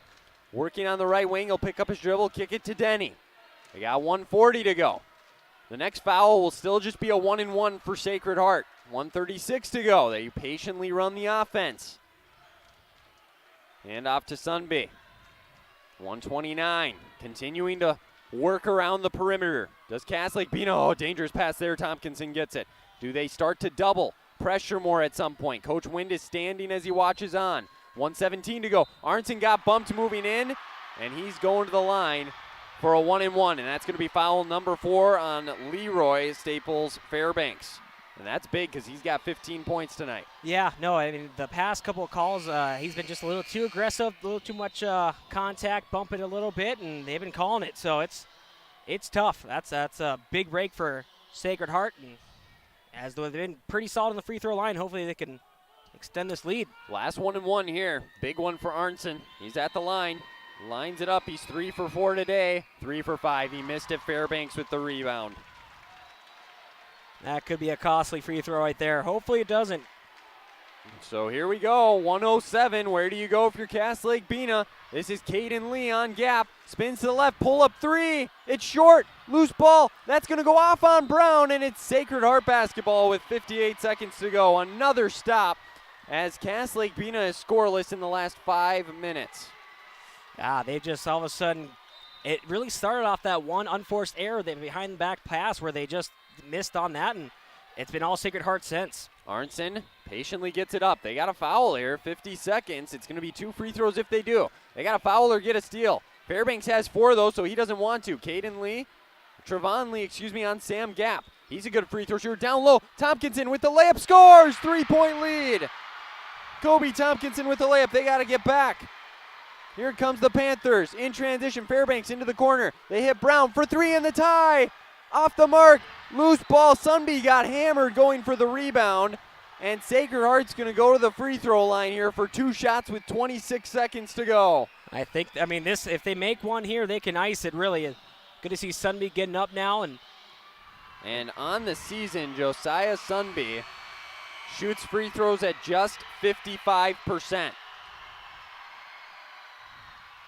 So 2 big free throws here for the sophomore as he goes over and talks to his coaching staff. 26 seconds to go, and they got that foul on Trevon Lee. That's number 5, so he's out. So Trevon Lee out for the rest of this one for Cass Lake-Bena, and Sacred Heart wants a timeout with 26 seconds to go. Unbelievable. This is a 9-0 run for Sacred Heart. As I said, it was that possession there where they came out of that timeout, just threw it away, and Sacred Heart said, okay, we're going to take it back. We're taking possession, and they had it the rest of the way. Cass Lake-Bena, we saw the first time they got down, too. As soon as they get down, they just all of a sudden panic and poor shot selection, bad passes, just not be able to hit the shots. And here we are. Sacred Heart takes advantage.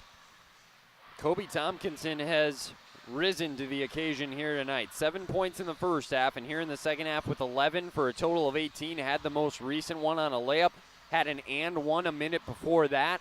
He has helped lead this comeback, and Sacred Heart is in a prime position to potentially win this game, and they will be Section 8A champions with a trip to the state tournament. But I think the Panthers might have something to say about that here in the final 26 seconds. We'll see. Well, it's definitely not over yet. A 3-point game, 26 seconds, plenty of time, but obviously if these 2 free throws, huge. This game has lived up to everything we thought it would be.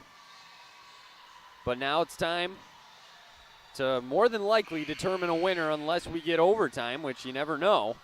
But in about 26 seconds, more than likely, it's going to be Sacred Heart or Cass Lake-Bena. One of them is going to be hoisting that Section 8A championship trophy.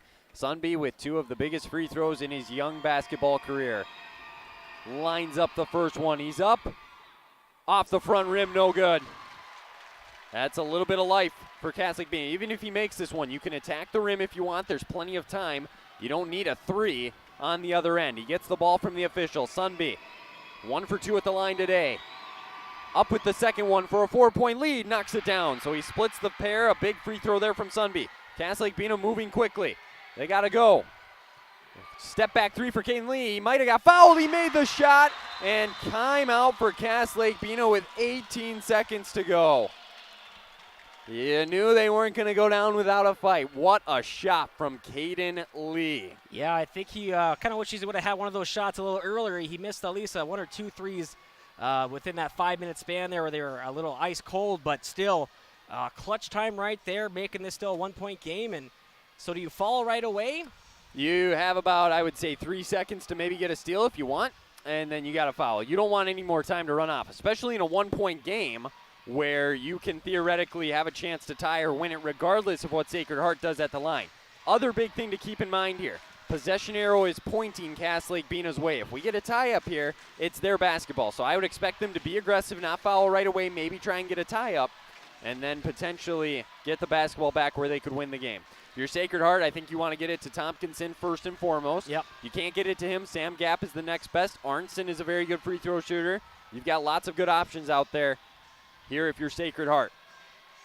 They also have timeouts to work with, so if you're in trouble, they could certainly take a timeout. Inbounding it is Tompkinson. He throws it over to Gapp out of bounds, so now he can inbound it. He's going to take a timeout. He had nobody open, so he'll take the timeout. They'll avoid the 5-second call. That was close. Oh.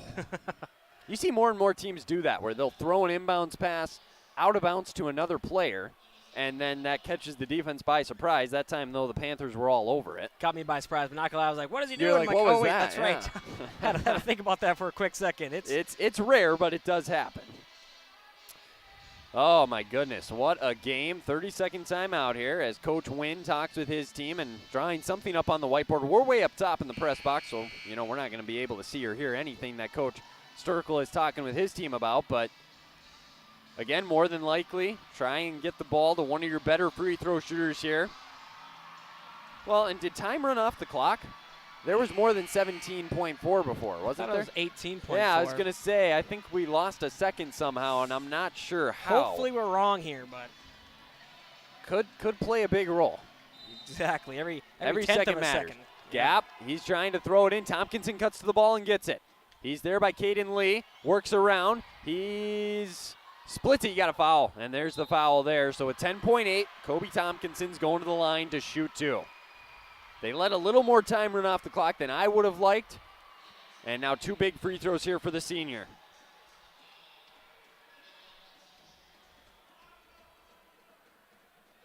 Tompkinson trying to help his team make the state tournament. He's up and in.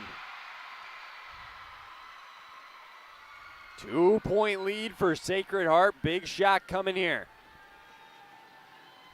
You got to go quick here if you're Cass Lake-Bena. If he makes this, you're going to need a 3. He's up with the second one. Off the front rim, no. 2-point game. Caden Lee's coming the other way. Here we go. Season on the line. 6 seconds. Lee gets a ball screen. 4 seconds. Shakes to the left. Lets the 3 fly for the win. It got blocked underneath. Fairbanks gets the rebound. Puts it up and in at the buzzer. We're tied. And we're going to overtime. Oh, my goodness. I hope you were watching that on our live stream and not the radio, because if you weren't, you missed out. That 3 for the win from Caden Lee got tipped. It went underneath right to Fairbanks, who was wide open. He caught it and literally right before the clock expired, put it up and in, and we are tied, and it's overtime. I need to have the whereabouts to crash the net and know that, hey, if there's a rebound, I can quickly get that up. I mean, I just... Presence of mind. And Coach Sturkle's talking with the official about something. I wish we had replay somehow, but unbelievable. Yeah, no, that was absolutely... I mean, I saw the shot go up, and I'm like, oh, that's short. I mean, we're done here. You could tell, yep. And then all of a sudden, just out of nowhere. Unbelievable. I tell you, though, free throws, we mentioned that. We saw a missed free throw there for Tompkinson. We saw a missed free throw for Gapp earlier on. And here we sit with 4 minutes to go as we're trying to pull it back and watch potentially. Not gonna get it in time. We'll worry about it after the fact. 4 minutes. You reset the score. It's basically 0-0. Here we go. It's a new game. 4 minutes, Bo, for a trip to the state tournament. It does not get any better than this. Denny against Brown with the tip-off here, and here we go. Both crowds on their feet. Absolutely remarkable. Tip 1. Lee's going straight to the basket, and he scores for 2. What a start for Cass Lake-Bena. I mean, that's just how the second half started, too. So Cass Lake-Bena goes up 10 seconds into the overtime. How do you respond if you're Sacred Heart? They have not been down for a while in this position. We've had such a back-and-forth game, though. Both teams have answered the call when they need to. Somebody to Tompkinson, 3:30 to go. He shakes off to the left. He'll pull up, mid-range J, off the mark. Denny battling for the rebound. He gets it underneath. We're going to have a tie-up here at some point, and there it is. Possession arrow will go to Sacred Heart, though, so a good job by Landon Denny. He keeps the possession alive. Yeah, I mean, credit to Cass Lake-Bena for swarming him, because I thought he was going to be able to put that up right away, but get that jump ball there, and Sacred Heart, as you mentioned, lucks out with the possession arrow in their favor. Inbounds pass here to Landon Denny on the left wing. He gets it to Sunby. Possession arrow goes back to Cass Lake-Bena now on the next jump ball. That could be huge. Gap with it here. Arnson had it stolen away on a pass to him from Denny. He comes from behind, though, and Arnston knocks it out of bounds from Caden Lee. But Caden Lee, a big steal, possession back to the Panthers. Yeah, and great just to get back there and force that turnover. No easy points, and especially to make it a 4-point game. That would have been very big for the Panthers. So give Sacred Heart credit there, and wow, good defense play there again. I would say that just get tipped out on the inbounds pass. Yeah, it did, yeah. Looking around, I think everybody was kind of like, what just happened? 3:07 to go, so you can take time again if you're Cass Lake, but that kind of takes you out of your rhythm. I would expect them to be very aggressive still here on offense. Fairbanks, he stumbled on the right side. Moving in is Leroy Fairbanks. Drops it up. Dominic Fairbanks scores. Seemed like it was forever ago that he had a big moment in this game, but he gets that one to drop. 4-point lead for the Panthers. You know, I think Sacred Heart, again, keep it slow, keep your pressure going. It's a 9-1 run. That three's off the mark, and the rebound for Cass Lake-Bena. Up ahead and poking it from behind. Sunby stole it away. Tompkinson's in, and he scores the layup. What a turn of events. Well, I think that's the first steal and transition for the Eagles, at least. It's the first steal in a long time, I can't remember that's the last for sure. one, yeah. 2:30 to go, back to a 2-point game. What an answer there from Sacred Heart. Little handoff here to White, who hasn't been in the game in a while, but he is now. Fairbanks working inside. Leroy Fairbanks skips one over to Dominic Fairbanks. He attacks to the right. Step back three. That's off to the left. No good. Arnson with the rebound. That was a forced shot there from Cass Lake-Bena. 2:06 to go. A 2 to tie, a 3 to take a lead. Ethan Arnson. Pass over. Down low. Tompkinson catches inside. Little hook shot over the top. Too strong in the rebound for Cass Lake-Bena. Baseball pass up ahead to Fairbanks. Bounce pass to White. Cutting to the rim. Missed the layup in transition. Oh, that is just a dagger right there. They needed that badly. Gap with the rebound. We come the other way. You can't make this stuff up. I can't believe it. 1:38 to go. Again, a 2 to tie, a 3 to take a lead. Gap at the top of the key. Arnson down low. This is Landon Denny working inside. Kicks out. Gap for three in the lead. Splash it home. Sam Gap not afraid of the moment. 5-0 run for Sacred Heart, and they have a 1-point lead with 1:20 to go in overtime. Yeah, I think those stakes Cass Lake-Bena right now the past minute or two really going to hurt them. Caden Lee to the rim. Got fouled, and he's going to the line to shoot two. Holy cow. Caden Lee will try to put an end to a 5-0 run. He's got 2 points here in the overtime frame. The sophomore gets the ball from the official. These are two big shots. I mean, you at least are going to want one to tie the game, but more importantly, if you could get two, it would put the pressure back on Sacred Heart, but he misses the first short. Because let's say he makes this now, tie game. If you're Sacred Heart and you really wanted to, you could try and run that clock down all the way and take the last shot. Yeah, and that's the thing. It's already a minute and 12 seconds left, so it's definitely possible.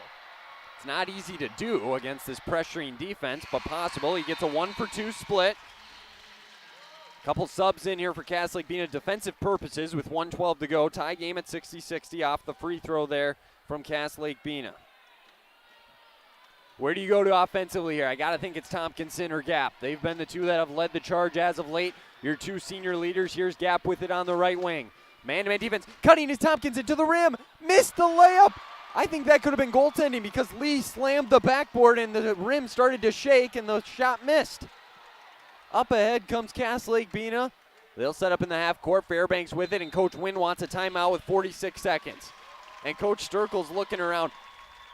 I don't know what the rule is on that, but the rim clearly moved when he slapped the backboard there, and the shot was still in the cylinder. I don't know. Well, no contact with the ball, I guess. There wasn't any contact on Tompkinson himself, exactly. So it was a clean play, but if you alter, I don't know what the rule would be on that. I think the fact that he was already up there. It's very tough because gray area. It is, and that's the thing. Tough time of the game for a gray area. Yeah, a little bit. Yeah, to say the least. And on the bright side, there has been too many of those in the game as a whole, which is good. It's been a pretty well officiated game. It has. I'd say. They've done a very good job. I'm not trying to harp on the officials by any means. No, exactly. But it's just nice to give them credit. It's been a great game so far. So here's the situation: 48 seconds, 60-60 tie game. team fouls, both teams are in the bonus. So if you're Sacred Heart, you can't foul here. I would assume Cass Lake-Bena will run some motion offense here, try and take as much time as they can. Caden Lee and Fairbanks have gotten going as of late. And when I say Fairbanks, I got to clarify. Dominic Fairbanks. Leroy Fairbanks also has 15 in this game, though. One of those three is probably going to get this shot here with 48 seconds to go. Caden Lee waiting for the inbounds pass. They'll lob it into him. Oh, they almost threw it long, but he went up and caught it. Now they've got numbers the other way as Sunby was pressuring, but Fairbanks didn't even look at the rim. They're going to try and settle, I think, for one.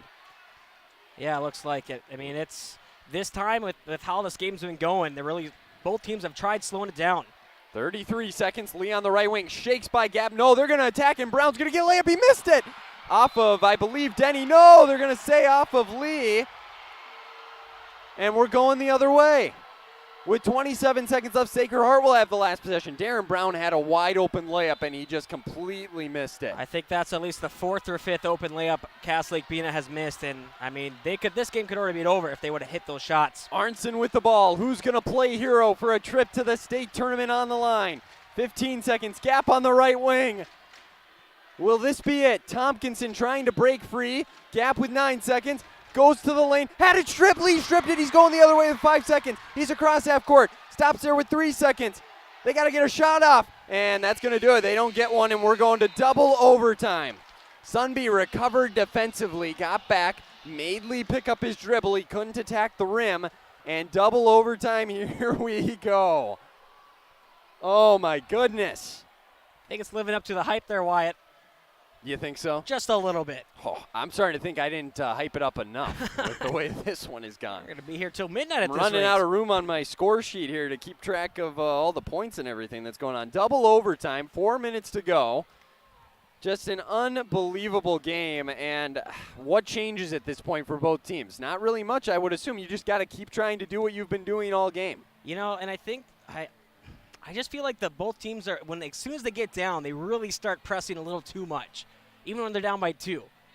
It seems like all of a sudden, like, oh no, we can't get back down, and they seem to force shots, and I would like to see this overtime period, both teams really taking their time in either offensive pressure or offensive zone possession. It's just because right now, they're missing shots because they're just forcing it.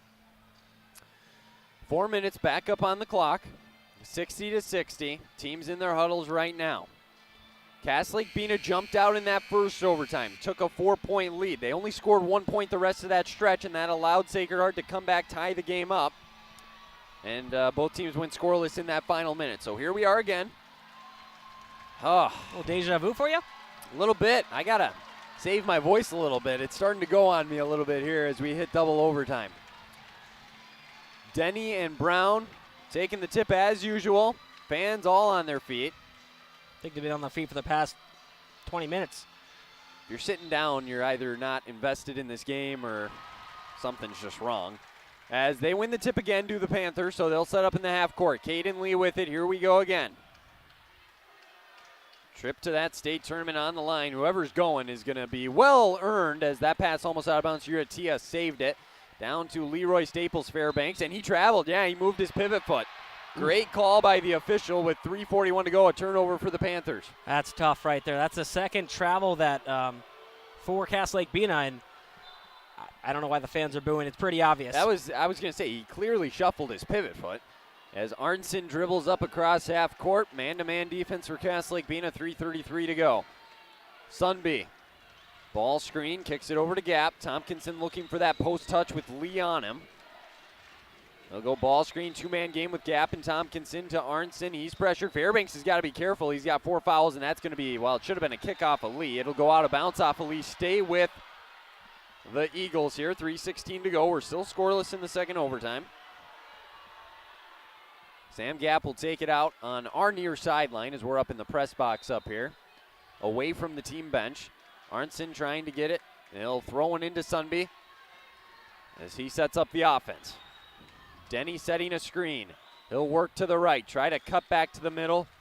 Nothing doing, into the corner to Tompkinson. Rise, 3, it's short. He was confident, but left it short. Rebound Cass Lake-Bena, and back the other way comes Caden Lee across half court, and they will slow it down. Well, yeah, this has definitely been a slow pace. 2 minutes in, nobody scored yet. Don't want to play with the lead here in this overtime. Fairbanks got loose for three, left it short. That's going to be an over the back on Uratia, and that was a bad foul on his part because now free throws are coming for Sacred Heart, and it's going to be 2 shots. Yeah, and, we haven't seen that happen in a while. I think the last time we saw that was in the second half, which seems like forever ago, and both teams, for the most part, been playing pretty clean. Well, obviously everyone's playing Really clean, but all less game. fouls, yeah. Absolutely, as it's going to be 2 shots for Arnson. He's a 72% free throw shooter. So far today at the line, he's been effective. Off the front rim, gets the roll. Big shot there for Arnson. He's now got 11 points. He'll line up another one for the 2-point lead and hits it. Big shots there. So, can Cass Lake-Bena respond? Caden Lee back up the other way, 2:40 to go. He'll throw one in and trying to make a play. There was Arnston. He got caught, and that's an easy layup for Uratia. Got over aggressive, and that's his first point since the first half. It's a big layup, tied at 62. Well, that was a tougher layup than we saw in the last part of the first part overtime. And Cass Lake-Bena making the tougher ones, the open ones, they've missed. Right? That's really been all night for them. Arnson with Fairbanks on him, tries to go to the left. He'll stop there, drop one off to Sunby. 2:09 to go. Tie game, 62-62. Gap with it here with 2:03 and counting. Oh, his pass almost tipped by Lee. Instead, knocked out of bounds. It'll stay with Sacred Heart. They were trying to get it to Tompkinson. Lee has done a great job on him and trying to deny him the ball and keep him out of the game. Oh, he's been in the passing lanes all game. He's been able to score off on transitions of them too, but give him credit for that. It didn't look like he was prepared for that. Dangerous skip pass, but Tompkinson got loose for 3 and knocks it down as he's loving it. What a shot for Kobe Tompkinson. And the lead is 3 for Sacred Heart. Attacking inside, Brown kicks it. Fairbanks for the tie. Off the mark, rebound for Denny. Can Sacred Heart start to sense it now with 1:38 to go? They just got to maintain possession here. Use your control and slow it down. Take care of the basketball, no doubt, with 1:29 and counting. They're across.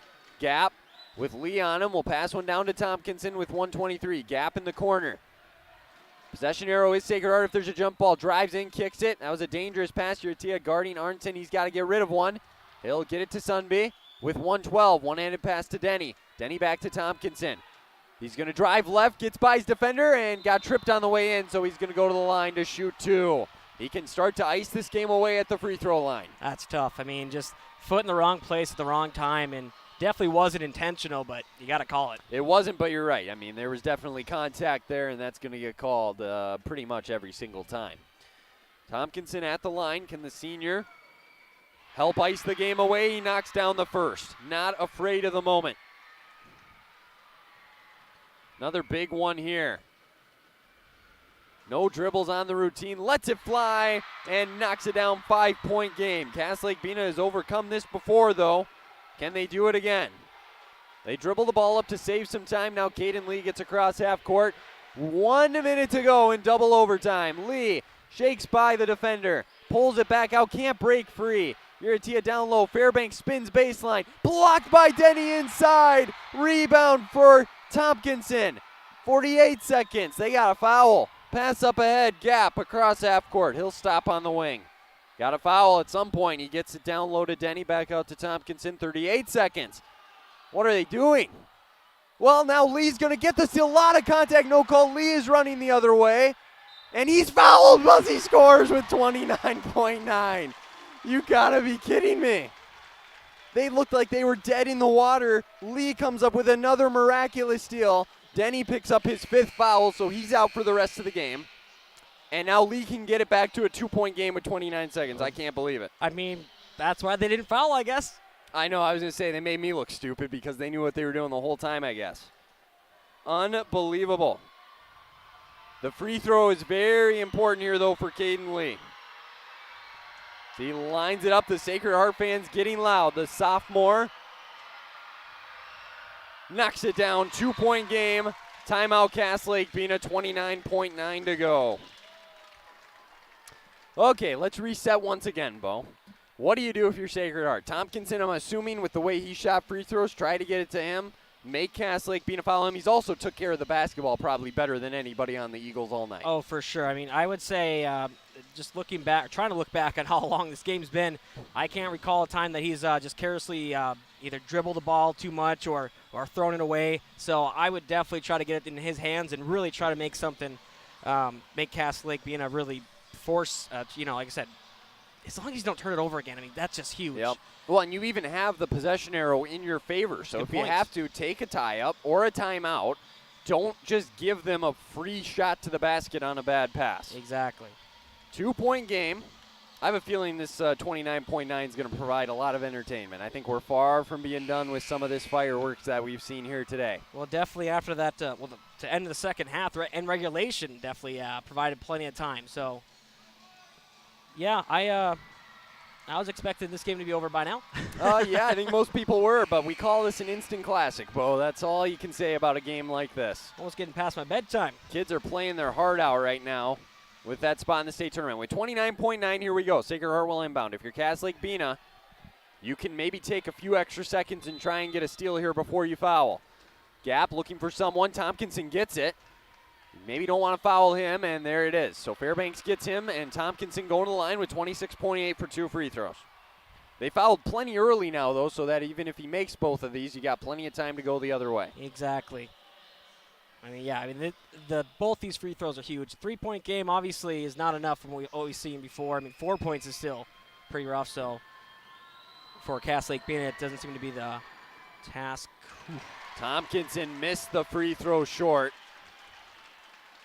So second one coming here now for the senior to try and make it a 3-point game.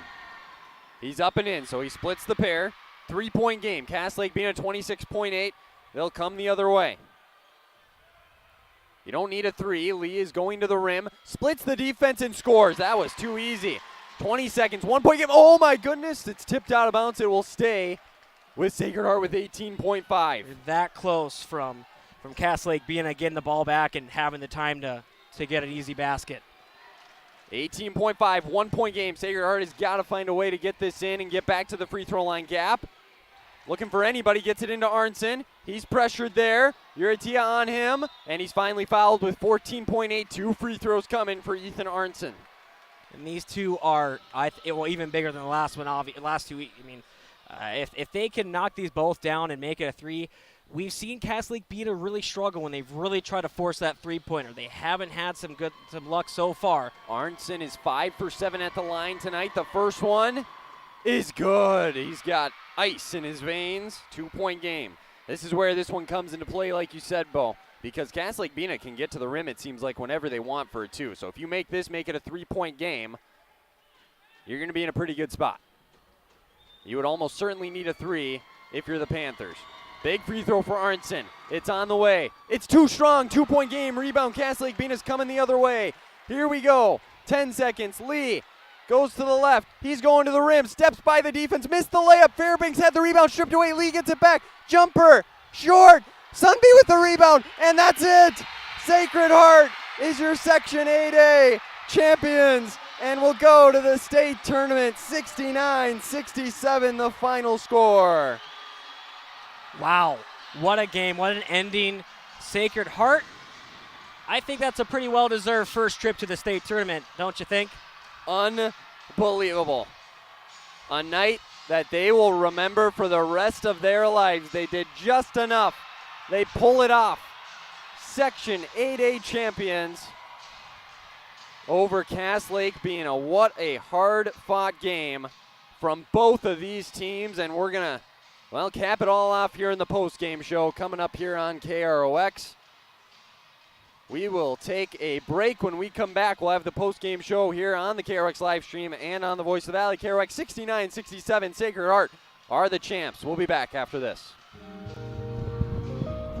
Someone you can rely, who's always on your side. That's why there's Nationwide. That's why there's Nationwide. Nationwide is on your side.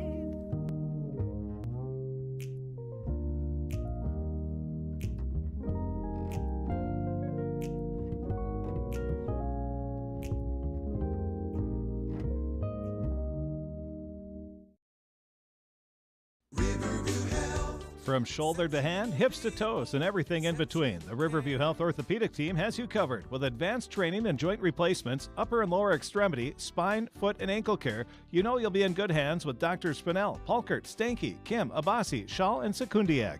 For appointments, call Riverview Clinic at 218-281-9595. Riverview Health, exceptional people, exceptional care. Riverview Health.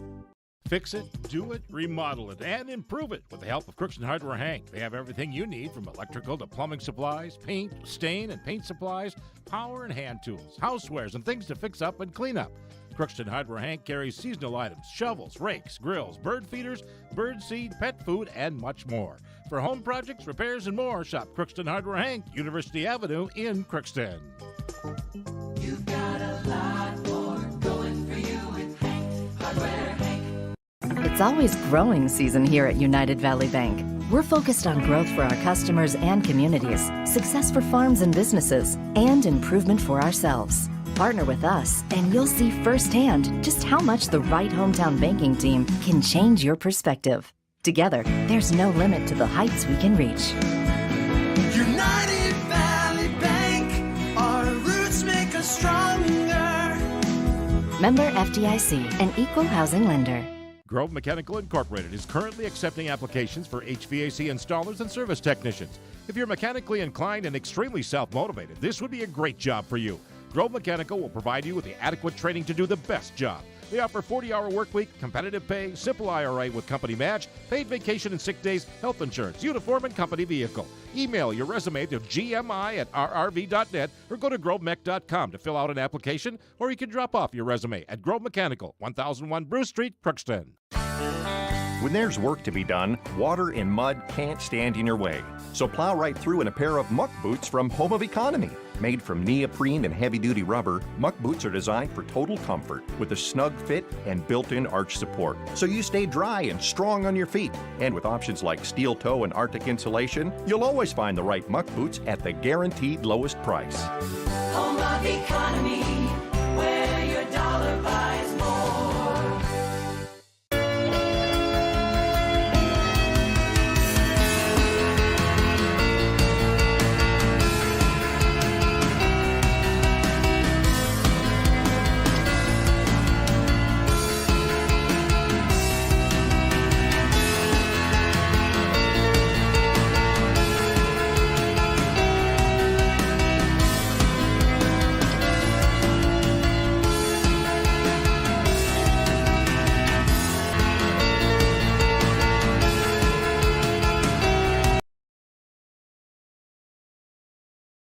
What an unbelievable night. What a game. What a moment for these two teams, but it is Sacred Heart victorious 69-67. They led this game at halftime at 30-19. We were tied at 55s going into the first overtime. Then it was 60-60 after one overtime period. Then you go to the second overtime, and that's where it ended. They outscored the Panthers 9-7. Cass Lake-Bena a chance at the end to potentially win it.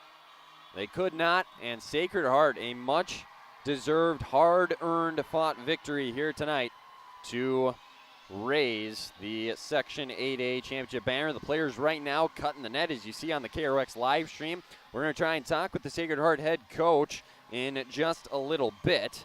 In Destry Sturkle, get his thoughts on the game, maybe a couple players as well. But what a performance. Unbelievable game. And we will try and break everything down here in the post-game show the best we can. Let's look at the stats first and foremost. For Cass Lake-Bena in the loss, can't say enough about Caden Lee. After just 2 points in the first half, he ended tonight with 29 points. Leroy Staples-Fairbanks was next with 17. He had 13 from Dominic Staples-Fairbanks. So those guys led the charge with 59 of the team's 67 points. And then you throw that into the mix with 2 from Trevon Lee, 1 from Darren Brown, and then off the bench, Caden Uratia had 5. And there you go. There's your 67. But a tough loss for them. They'll be back, sure enough, next year. But a great game here tonight. For Sacred Heart in the win, can't say enough about Kobe Tompkinson. 26 points. Again, a lot of it in the second half and overtime periods. Made some clutch free throws down the stretch. Just enough to give the Eagles this win.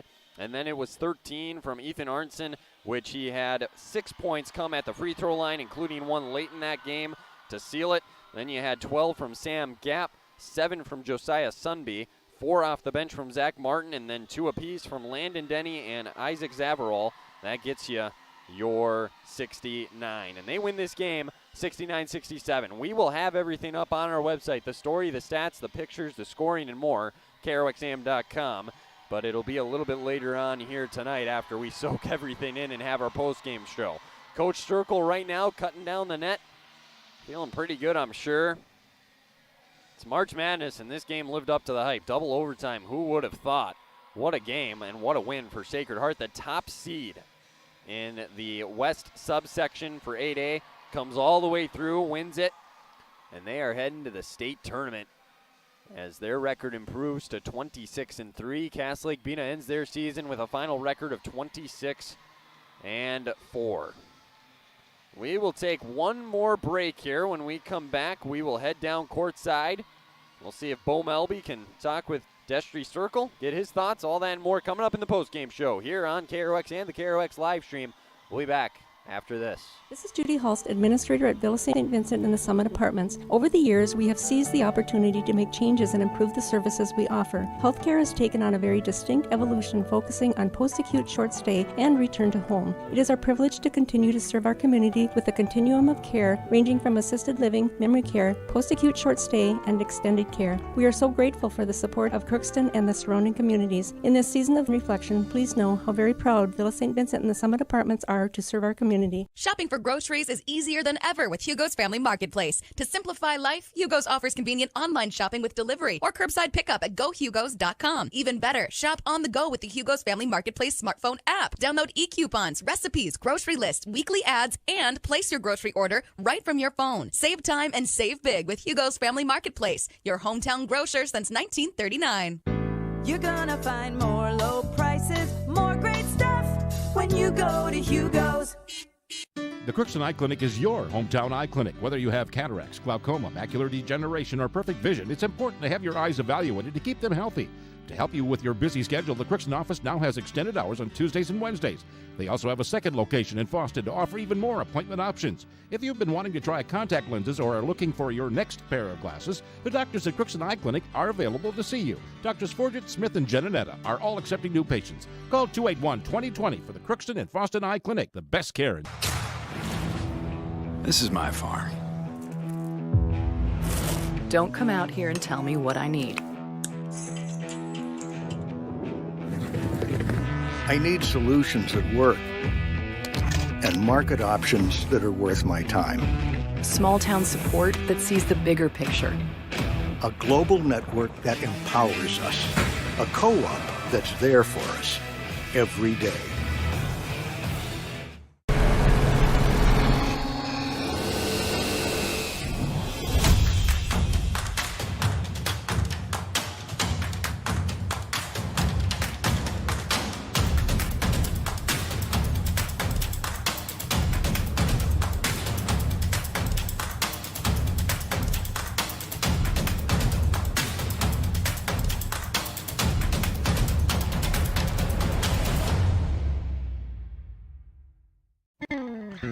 Crookston Valley Cooperative would like to thank area growers for their patronage this year and wish you all a safe and prosperous harvest. Since 1979, Crookston Valley Cooperative has been your full-service local agronomy dealer, delivering on the products and service that you've come to expect. For all your fall fertilizer needs, stop by or call Sean at 281-1178. Crookston Valley Cooperative, here to keep you growing. Phil Vagno, Coldwell Banker, Forks Real Estate. He's been part of the Grand Forks, East Grand Forks, and surrounding communities for over 60 years. Phil's a proud supporter of high school sports and especially Sacred Heart Athletics, and also a proud proponent of real estate investments. Let Phil be a calming voice in the crazy world of real estate. Give him a call so he can help you out. All he asks is you give him a chance. Phil Vagno, Coldwell Banker, Forks Real Estate, 218-693-1062. Online, forksrealestate.com. Thank you, and good luck, Eagles. Well, welcome back here to Thief River Falls. What a moment, what a night. As the team celebrating right now, we're getting a great shot of that with their fans, student section, everybody that supported and showed up. What a win for Sacred Heart. They deserve this. and an unbelievable night for them and their program. They will play next Wednesday in the state tournament down in the Twin Cities, and we will be following them here on KROX. We'll have the game on the air, KROX, when we find out when they play, all that and more, so there will be more details for that to come later on. But again, Sacred Heart led by Kobe Tompkinson, Ethan Arnson, Sandgap, Josiah Sumby. I mean, everybody that played had a big role in this one. There's no question about that. They all stepped up when they needed to. It was an all-around team effort, similar to what their head coach, Destry Circle, had mentioned that they would need to do coming into this game, and they certainly delivered. It was not disappointing by any means. So what a win for them. What a moment. As I mentioned, for their program, 7 different guys scoring in this game, and you got to just love this part of March, is these kinds of games and these kinds of moments. So we're still waiting to talk with the head coach of Sacred Heart. We'll get him in a little bit, hopefully, as Bo Melby's down there, and hopefully we'll have that interview coming your way. And then, of course, we'll be wrapping things up here from Thief River Falls here as we move along throughout the night. But again, what a win and moment here for Sacred Heart. As for Cass Lake-Bena, again, they end 26-4. Nothing to be ashamed of, though. They fought all night. It was a great effort on their part. Came up a little short when it mattered, but unbelievable. They gave us just a game we'll be talking about for years to come. That's for sure. This is a game people will remember for a long time, and just an unbelievable scene right now here at Ralph Engelstedt Arena on a Friday night, as Sacred Heart does something that I'm sure a lot of people didn't think they would probably get the opportunity to do, and they beat Cass Lake-Bena, and they are going to the state tournament. Dancing, if you will. It's not the big dance like March Madness, but at this level, it's as big of a stage as you can get to, as it's just an unbelievable scene right now down there with the fans, the players, everybody on the court, as you can see on the KROX live stream. What an honor this was to watch this game here tonight. Call this game for you. We hope you enjoyed it along the way. Does not get much better than this, that is for sure. Again, we can run through the stats again while we wait for our interview with head coach of the Sacred Heart Eagles, Destry Sturkle. It was Kobe Tompkinson, 26. Ethan Arnston had 13. Sam Gap was next with 12. Josiah Sunby poured in 7. Landon Denny, a little bit of a quieter day for him. He had just 2. It was Zach Martin with 4 and Isaac Zavarol with 2 as well. So that was the scoring today for Sacred Heart. It was just enough to get the job done, and it looks like we're going to get a moment here in just a second. We'll turn it over to Bo Melby down below, and we will get that interview with head coach Destry Circle. Here we go. Bo, take it away. Well, thanks, White. Sturkle, Coach Sturkle, what can you say? I mean, I didn't know March Madness came all the way up to Thief River Falls. I mean, just your reactions right now. I'm just, extremely happy for these seniors, this team. Such a close group. Never experienced something like this. Every single one of them sacrifices for the good. It's all about them, man. I may get another shot at this, but this group doesn't get another shot at this. They made the most of it, and I'm just so proud that they did it and punched their ticket to state. Yeah, I mean, a real team effort as well. I mean, that was kind of your key to the game right away. You wanted everybody to start contributing, and it was everyone the whole way. I mean, just for coming back down right away, come back from that, get a lead, tend to lose it, come back. It's just a back-and-forth game. I mean, how did you just maintain your composure and your players to just maintain their ability and just keep that shooting hot? Worked on it all year. We've been in a lot of tough situations. We just talk about fighting through it, staying positive, and focus on the possession ahead of you. They scored, all right, move on, flush it. Let's go win this possession. We scored, doesn't matter. Let's go get a stop. That staying in the moment mindset, that's come overtime, that's crunch time. Undefeated this year in overtimes, that's why. Wow, couldn't have said it better right there. That's a good point. Overtime, that's where you need to be clutch, and plenty of clutch plays by your players, and all sorts of just, like I said, everyone coming up together, making those big plays, and obviously we're going to be following you down to state. We're pretty excited about that as well. Your Sacred Heart's first trip down there. What are you looking forward to that? I'm not looking forward to the bus ride, so if you and Chris got a spot for me, I'll ride with you. But what I'm looking forward to is just these boys to have another week together, another opportunity to get better, and whoever we get drawn with, wherever the seeds are, let's get to work. Get the film, get back in the weight room, get on the court, and get better. Wow, just great. That just shows how Sacred Heart's not kidding around. This is a big opportunity, and they're going to try to take full advantage. And as I mentioned, we'll be following them down in the state tournament. Well, Coach, we're going to try to get some players as well. All right, sounds good. Wyatt, we'll be right back up to you. All right, well, appreciate that, Bo, as he talks there with the head coach of Sacred Heart, Destry Sturkle. We appreciate his time. We'll see if we can't get a couple players. We'll keep an eye on that. If you're watching the live stream, it looks like the camera just went out on us. So going to be a black screen here for a little bit. You have the scoreboard camera. Maybe we can find a way to zoom that one out here.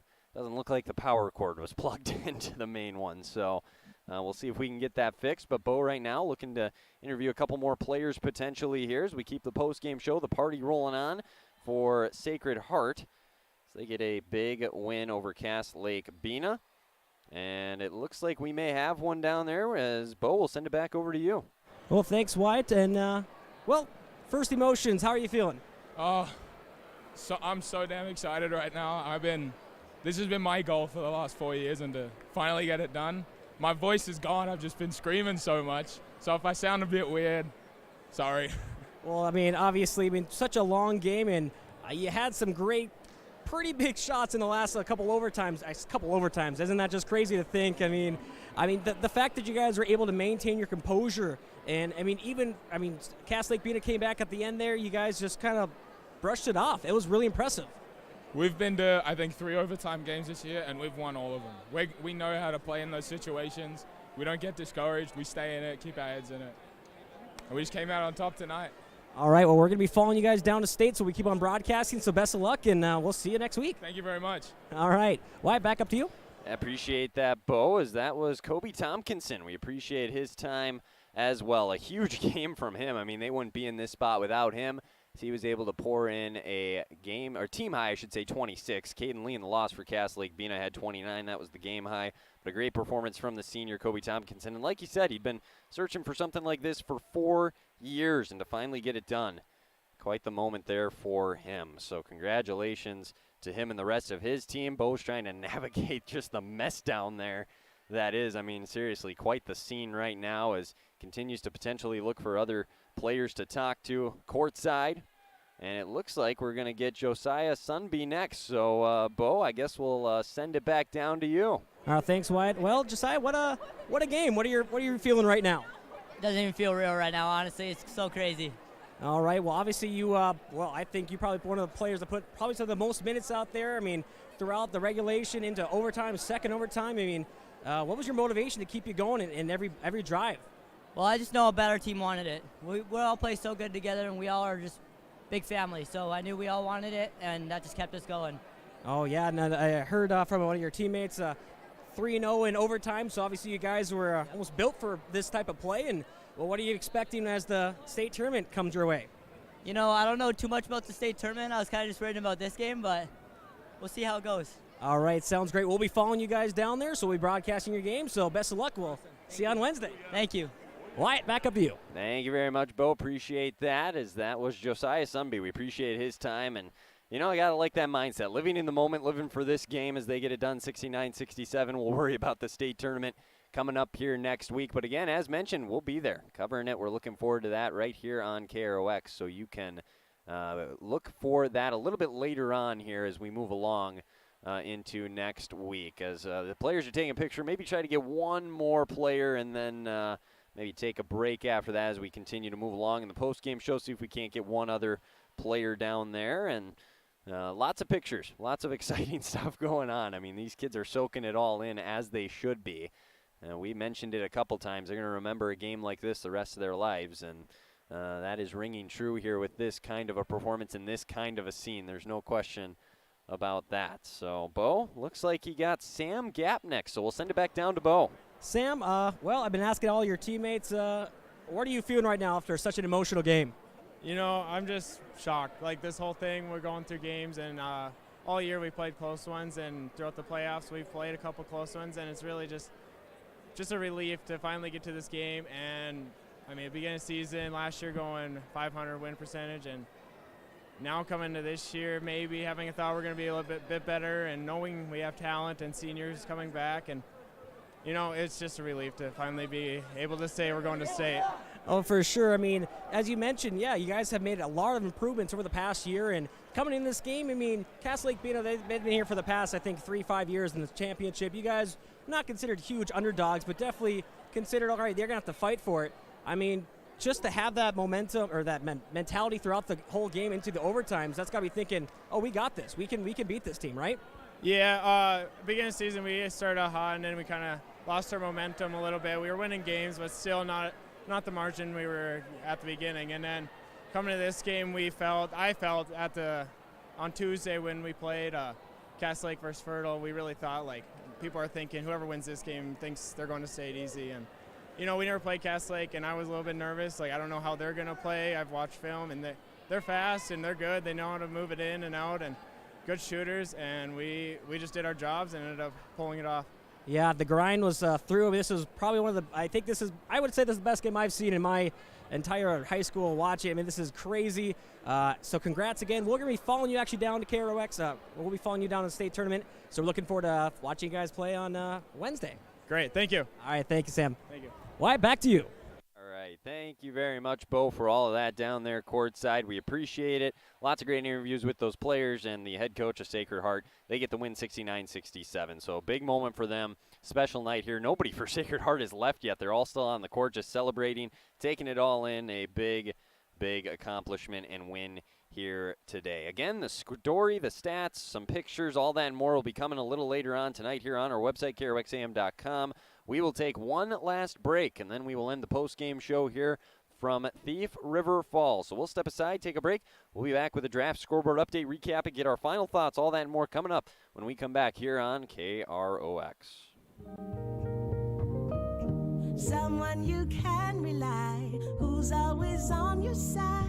That's why there's Nationwide. That's why there's Nationwide. Nationwide is on your side.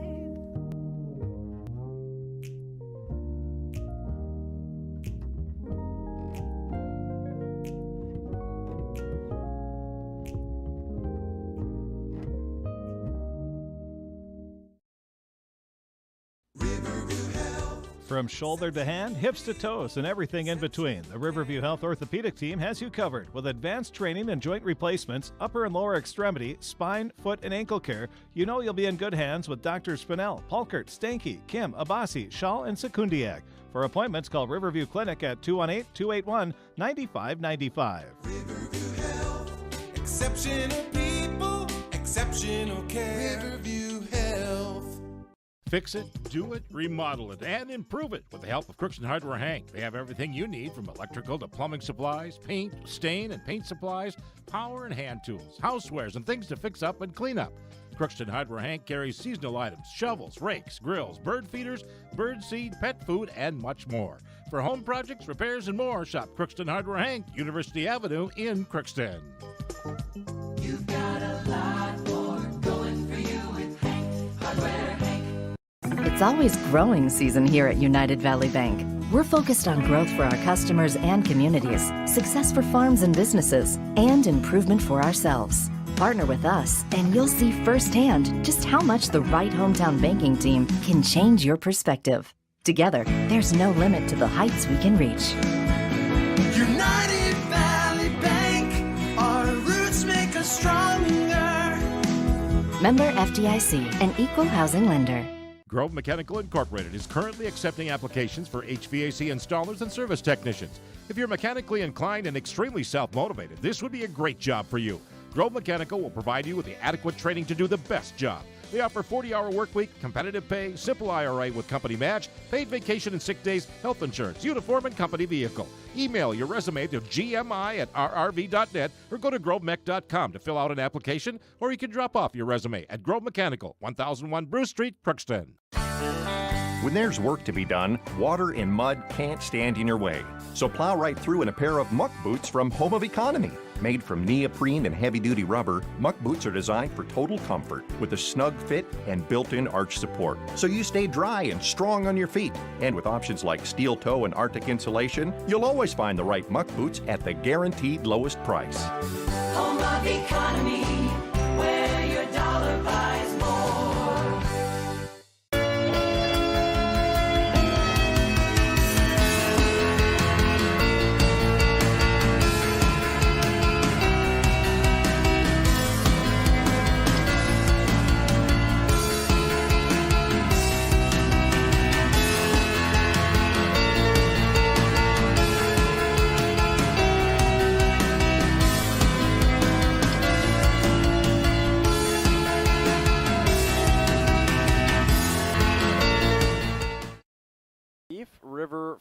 Falls. Final thoughts, Bo, as we wrap up the post-game show. Lots of great comments from the players and their head coach down there. I mean, it really just shows the moment and just how much this means to them. You could just hear it in their voices, the smiles on their faces. I mean, just what an accomplishment, what a game. I mean, how do you even sum up your final thoughts? I mean, it's going to be tough. I don't think I'll be able to do it in a few seconds here, but it just really feels like a deserving team. I'm nothing. And credit to Cass Lake-Bena. They gave it their all, and they had a really good game.